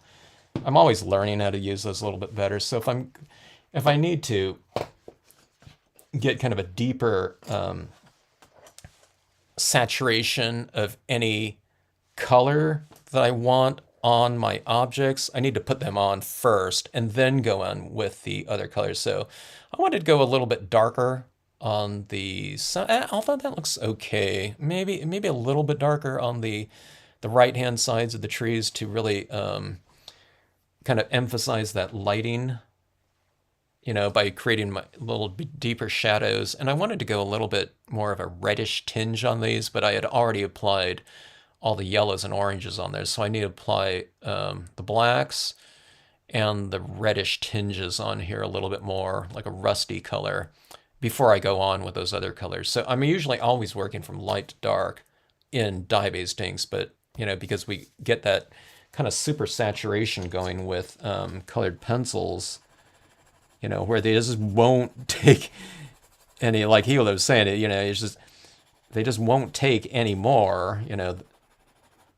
application on top. Then we need to get those colors on there and established a little bit more. Then we can go maybe with the lighter ones, then go back to these ones or something like that in there. So I don't know, note taken in terms of my future, you know, colored pencil kind of applications like that. So could you use one of those snow pens? I think, yeah, you could. And that would be kind of cool to have a little bit of dimension on there. Yeah, absolutely. I've never used one of those before. You mean those snow pens in terms of those kind of puffy ones that have a little bit of a texture to them? I think that would have been good for like these little textures right here, these little dots like that of snow going up the trunk like that. I don't know, it might be kind of cool. Or you can do some things. It'd be really cool if you kind of have this whole area right here kind of lift it up a little bit from the surface in the background, you know? So you have this a little bit more like dimensional or something like that. I don't know on this one right here, you know, I mean, if you did like a Wink of Stella pen or something like that in here, you know, and put a little shimmer onto the surface too, maybe where it's not so apparent and like glistening like this, but you know, if you hold it up at certain angles, if it be a little bit more reflective. Actually, the Brilliance ink becomes a little bit reflective, huh? You know, with that, you know, the Brilliance white has a little bit of a shimmer to it. You know, the Brilliance inks in general have that little bit of iridescence to it. I don't really notice that too much when I'm using the Brilliance inks, so I don't really think about it, but maybe it does have a little bit of shimmer to it. Than just straight white too. So, but you know, you can put little touches in here. I think would be kind of cool. Little reflective elements. I don't know if I'd go as far as like stickles, like glitter, but you could. I don't know. It might. I don't know. It might distract a little bit from the trunks, I guess. I don't know. Experiment. Yeah. But what I wanted to do on something like this, I think this would be really cool if you know, you did something like this, and I almost did it. I was going to pull out the vellum and stamp these on vellum in the front, block them off in the back, and then I wanted to do like a blue background or something like that, like a sky blue, and then I would have these trees. So I'd put this on here. So instead of it being white in there, it'd even be better if there were some clouds or something like that going on in the background. So I don't know. I just didn't,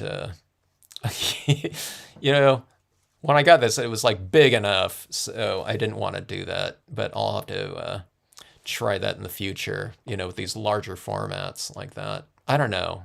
Um, it's kind of it's daunting notion of putting a spray sealant over something. I I think I don't have a 17-inch, but I think uh, I can't remember where. I don't know. I have it in the other room. I took my vellum paper in the other room about to trim it down, but I think it's like 14 inches or something like that. 11 by 14 or something. I'm not sure. But can I get a piece of vellum 14 inches long sealed down smoothly without having a bunch of like bubbles and, little ridges and of air pockets in there like that? I don't know.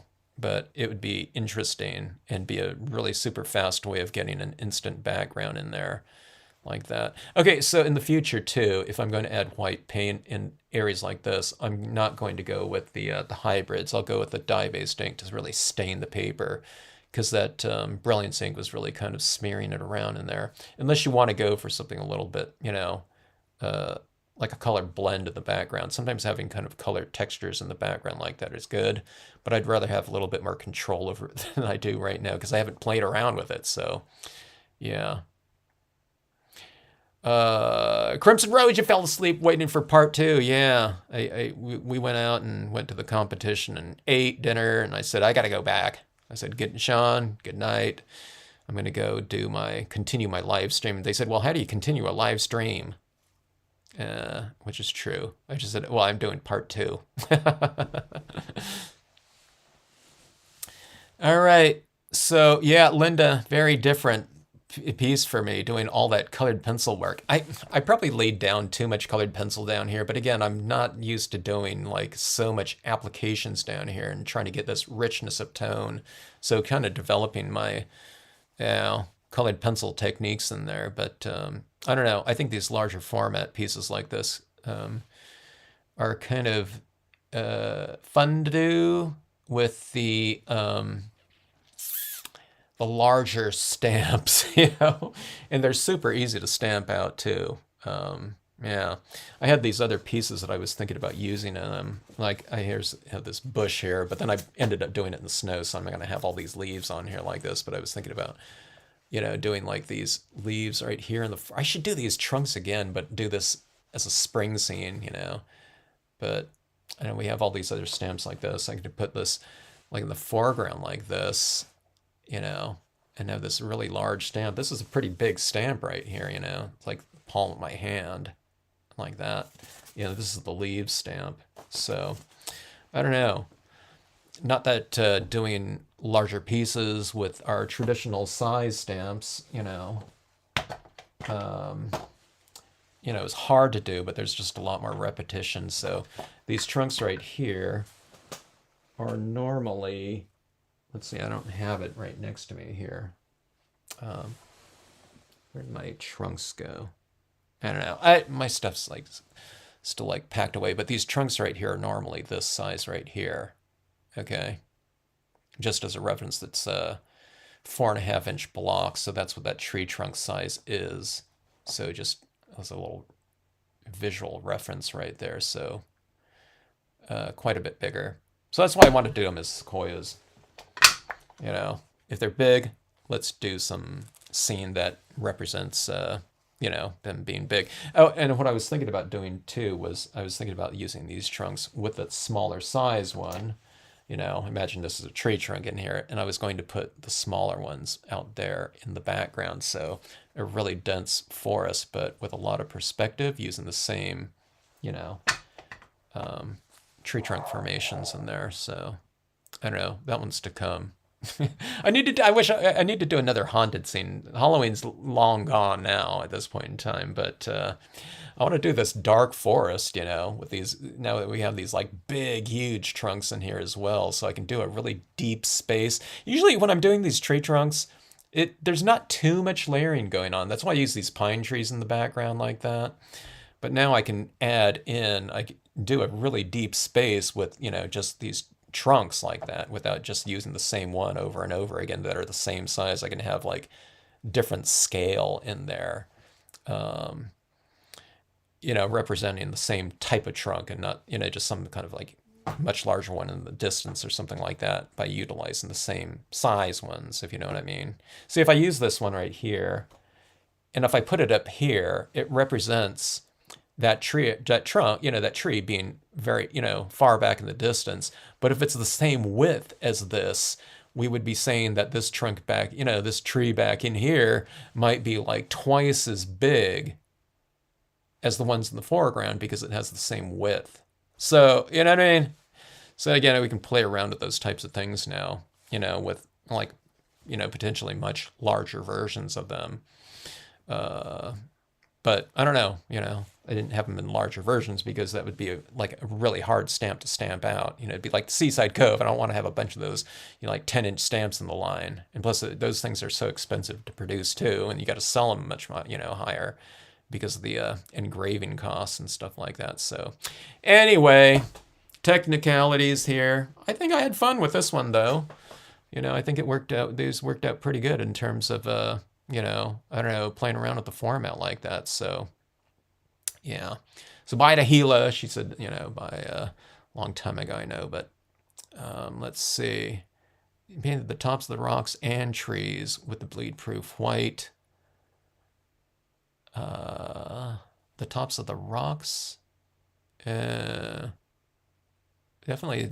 some of the trees, yeah.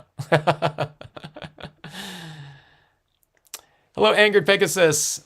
Yeah, we're just finishing up here with our Sequoias in the snow scene right here. I don't know. I'm looking at it, and I don't see anything too obvious, in terms of additions. Sometimes I'm doing these things and kind of in the wrap up here. We're talking about it, and it's like, oh, I see those little things that we can kind of add in here and there. But I think I'm done with this piece. I can't think of anything else to add in here. I don't know.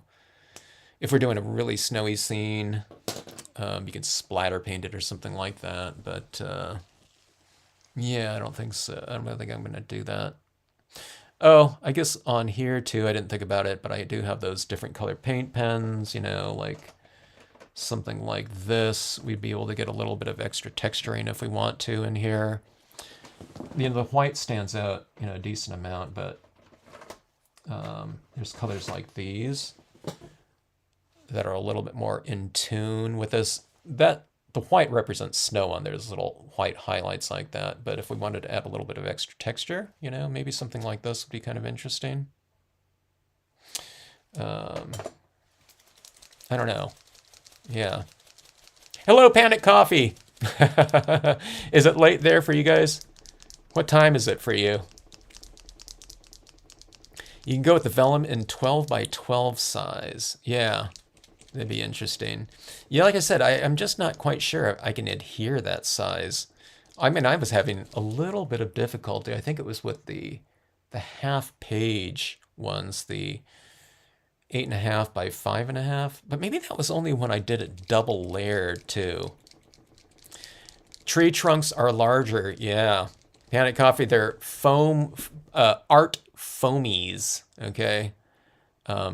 It's the Art Foamies stamp, okay? So it's like a Stampscape stamp, but done in the Art Foamies version, so it's on their website. Okay, now that being said, this one is not, they're not offering this one yet, but they're gonna add to, that's their idea. I mean, if they go over well, then what they'll do is they'll add a stamp or two. But look at this stamp right here. This is the size of the other tree trunk that if you already have that one. So it's like double the size like that. And you can see this is like, the size of it right here. It's almost double page, it's almost tabloid. I went 8.5 inches high though. So I didn't go 11 inches up here, but you could. But yeah. Hey, for your dinosaurs and stuff like that, you know. You know, really kind of gigantic, you know, what is that? Jurassic age, you know, growth in there. Yeah, let's see. This one looks pretty good here. I'm adding a little bit of this peachish looking tinge in here for a little bit of extra texturing. Exactly like Sequoias look.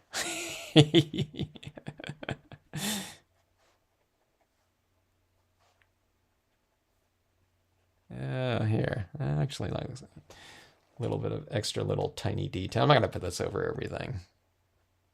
One good thing about these, the acrylic paint pens is that they can pretty much write on everything.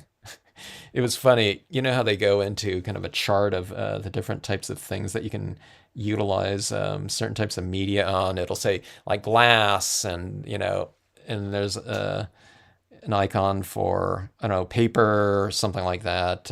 It was glass, plastic, paper. And on one of that Meowsen white paint pen that I was using for a long time, I don't think they're even making them anymore, but it said skin, and there was like a hand or something like that icon on the, I think it was on the box or something like that. Yeah, I don't have that box anymore, but I don't know. Why would, you know, acrylic paint pens, you can use it on skin? What if, you know, people have been using it on like temporary tattoos or something like that? You know? Who's going to be writing on their skin with, you know, paint pens, you know? Okay, that's orange right there. We're going to leave that out of the mix. That would look terrible on there. Okay, so, all right. Sequoias in the mist, in the snow. Yeah, sequoias in the snow. Let me get this right here. Here's a piece of 11 by 17. It's just a little piece of scratch paper, but let me put that right over the top there so we can get kind of a little bit of a gist of see, I'm gonna put it on a little piece of paper and have a little bit of a 1/4 inch around the border like that, I think, on this one. But that is that. There's my, you know, large format scene, you know. Linda, these stamps are right up your alley. I think anyone else that wants to do large format, you know, Panic Coffee, you know, Panic Coffee, they're speaking to them right there too. But I don't know. It's pretty fun stuff, I guess, you know? I don't know. It's almost like you can do it like a book cover or something like that, too. You know, these 8.5 by 11s like that or something, these larger formats. Like, even like that, like a scene like that, you know, I'd probably put another tree right there, but even though, like, from this over, it looks pretty good. Or can you imagine doing, yeah, like even like that? I wanted to use the full trees like that, but even if you went kind of like real kind of slimline with trees like, you know, trunks like that wide, it's kind of interesting contrasted against like something like that. Or if you put, can you imagine, you know, I mean, this would be awesome right here, you know, for a little, you know what I mean? So a little like, you know, walk through the, you know, the giants or something like that with little figures like this, you know, against these larger farms like that. It really is pretty interesting, I think, to see that type of scale, you know, that I haven't seen before in my own stamps because, you know, it wasn't there before. So, yeah. So that's the type of thing that I think is really great in terms of one of the potentials with the foamies is just playing around with scale. I was telling KP, Kristen Powers, that owns, you know, Art Foamies, is, you know, there's no use doing these stamps in the same sizes. You know, it's, if we play around scale in terms of scenic stamping, I think that's going to add to the thing. And then we can combine them with the stamps that we already have too to really contrast those different sizes like that against one another too. And then if you want to work in larger size, so you can stamp these on your pan of coffee. You're going to take these like larger foamy stamps, and you can stamp your entire room with them. Block off a little bit of a area around your room and do this panoramic thing, right? And then have some get some foam dinosaurs or something like that and stamp them in there on the wall. Yeah. So we're talking about how it'd be great to have larger tree trunks. Well, there we go, right there. We read your future minds like that, and we saw what you would potentially need, and we're delivering here. Yeah, with your dinos, yeah. You'd have some even your dinos would be kind of dwarfed with the larger Jurassic Age redwoods or something like that. Maybe they wouldn't be redwoods or something like that. They'd be some other type of tree. But I don't know. You can get your scale in there. We should we should have some dinosaur foamy stamps. That way you can have a stamp of a dinosaur that's like this big, you know. You can fill up a whole 2-page spread in one impression with that, you know. All right, folks. Late nights for everyone. Some people woke up again here. Already went back to sleep. I know the Stampscapes demos are like so dynamic that now you're gonna be like super wired and can't go back to sleep. I'm joking. They're usually the opposite. I think I'm probably putting people comatose watching me work on these types of pieces, and it puts people to sleep. One person told me one time that they I forget what they said. I forget if they took like sleeping pills before, but now they just before I was doing the live stream. I mean, they gotta do it with the live stream, but they put on one of my old, videos and just, it's like one of those like mood recordings of like the rain or something in the background, or like ocean waves or something like that helps people sleep. They put on Stampscapes instructional video, and it, you know what I mean? Boom, they're out like a light. Which is great, I think. All right, but yeah, larger scale like this, fun with foamies. I don't know, a lot of experiments to do. This was just like, I see it as like straightforward stamping right here. But again, I saw them using these things with like black gesso and doing multiple layers of, I don't know, different color impressions, building up this kind of I don't know, it was like real super three-dimensional type of look. And she was just lining things up. You didn't have to be, you know what I mean? She just like stamped it right over the top, just eyeballing these things. And then, I don't know, it's like putting different types of paint. Not on this one right here, but I think she was, what was she using? The Lakeside Cabin? Or it was the Lakeside Cove stamp. I think it was the Lakeside Cove stamp in her demonstration. But I don't know, I was really amazed at the potential of the foamies with like paint media, stuff like that, that I haven't used in years. So I don't know. It's just like, I don't know, putting, getting stuff out of the paint tube and stuff like that. It's like, oh my God, am I going to be going back and dipping into those, years of using like watercolor paints and stuff like that? I might have to try it, but I don't know, stamping on panels and stuff, and textured panels too. For something like this.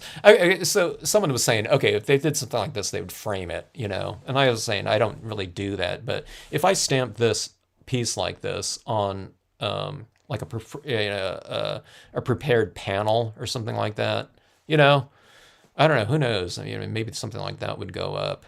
But, because it would be on a nice firm piece. And they also have cradled panels too.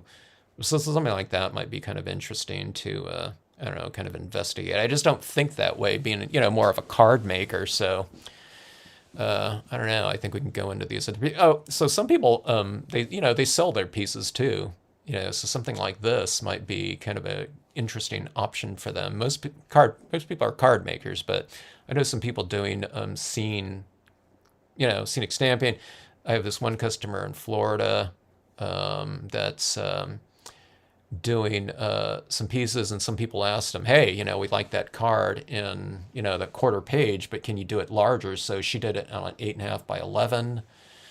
And, you know, doing larger pieces with these larger stamps would be, and it's a lot more, conducive to making some kind of product than, using some stamp, like, 20 times of, 11 by 17 or something like that. Here's 4 impressions with the larger sizes, So, or actually these are 3 sizes, and that was the smaller one in the background like that. So, yeah.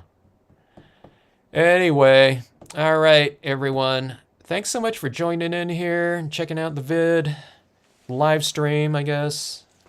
Checking out my, I don't know, kind of my attempts at colored pencil in here. I think it came out okay. I think I got the glowing. I didn't get the reddish tinge, but I know what to do going forward if I do this in the future. Colored pencil layering, that is.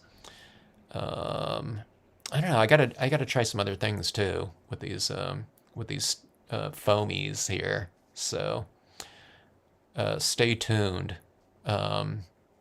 Maybe not on a live stream. I'm talking about where you're doing the painting on them, and then there's, I don't know, spray spritzing and stuff like that. With those paint sticks. I tried it in one video, just kind of experimenting around like that, but I really don't know what I'm doing with that type of stuff. I don't know. These videos of mine are already kind of clunky enough, kind of when I'm going into them. I don't know. I guess you can watch it. I guess I can do it in live stream. Yeah, I don't mind making a fool of myself.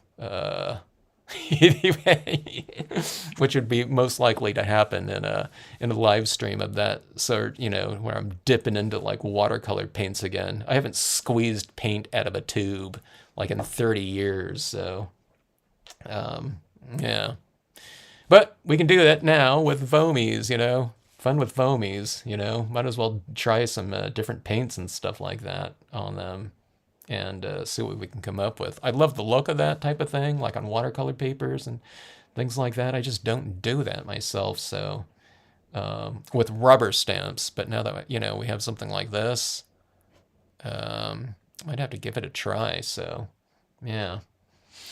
All right, folks, again, thanks so much for joining in. Have a great rest of evening. Oh, it's Sunday morning now, so yeah. Have a great rest of your weekend there. Evening, night, morning, day. And I don't know. If you have any suggestions for me with the foam stamps, please let me know, if you've used stuff before and what we can also use with these stamps, if you have any ideas for me. So definitely always ready to listen to things like that, especially with the stuff that I have like so little experience in. All right, let's see. Oh, okay. Linda was talking about a previous project with the painted rocks and trees. Got it. Got it. Blue ink on blue cardstock in the Dr. Martens. I love those blue cardstock pieces of mine. I don't know if people like those, though. In terms of the video viewing, anytime I work on like colored cardstocks and stuff like that, it's like, we're not interested. People like color, I think, variations on color. So I do like those ones, though, a lot. And like the holographics and things like that, where you're just basically working with, kind of a limited color palette or something like that, or, media range. Yeah. So fun stuff. I got to play around with these things on there, too, so... Yeah, now I think about it too, like this type of thing on, the holographics or something like that might be kind of interesting to really push scale and whatnot. Yeah. All right. Thanks again, everyone. Take care. And hopefully we'll see you on the next live stream.